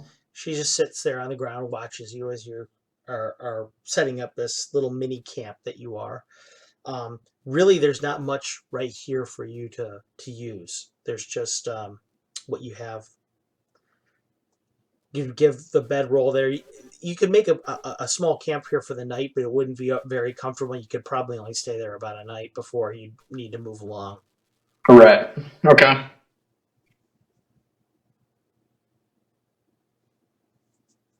Okay. Yes, let's do that. She sits there with you, and the quiet and the darkness lays there, and it's like, "Good night, Agrias," she says, Owlbear. First, you think she's talking to you, but talking to Owlbear. "Good night, Mr. Black."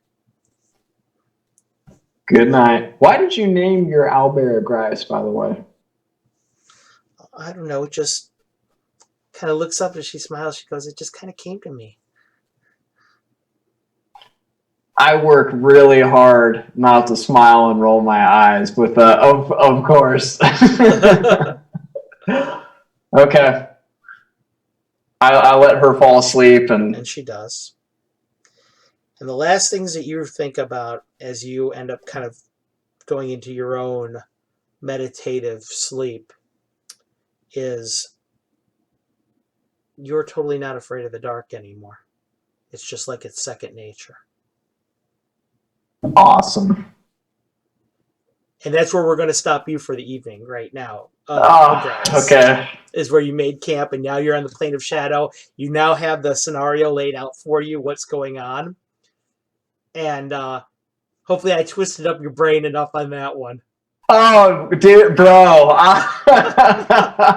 There were so many twists and turns in that I was stressed out of my mind. I love it. I love it. Yeah. Well, everybody out there who's been watching us tonight, thanks for tuning in. We got a lot of new viewers tonight. Lamashu, I see you're out there still with us. Thanks for keeping us there. Lesson learned: never accept it's time to make camp. Thanks to everybody who's been watching us tonight. I had a lot of fun. This was a great time. Patrick, you guys will be seeing a little bit more of Patrick here later in the month. I've got a little special surprise for all of you guys who watch us on Castle Talk. So, but I'm gonna let you go for the evening, Patrick. If you'll just stick around in the chat like we usually do after sign off. Tomorrow, everybody will get a chance to see the first Betrayal in full flight. Everybody's going to be doing. We're going to have the whole group together. We're at 8 o'clock start as usual, 8 o'clock Eastern, and you'll get to see a little bit more of how everything plays out. For Patrick James Hope, Agrias, and for Mr. Black, I will I will give you guys my adieu, and thank you for tuning in. Have a good evening.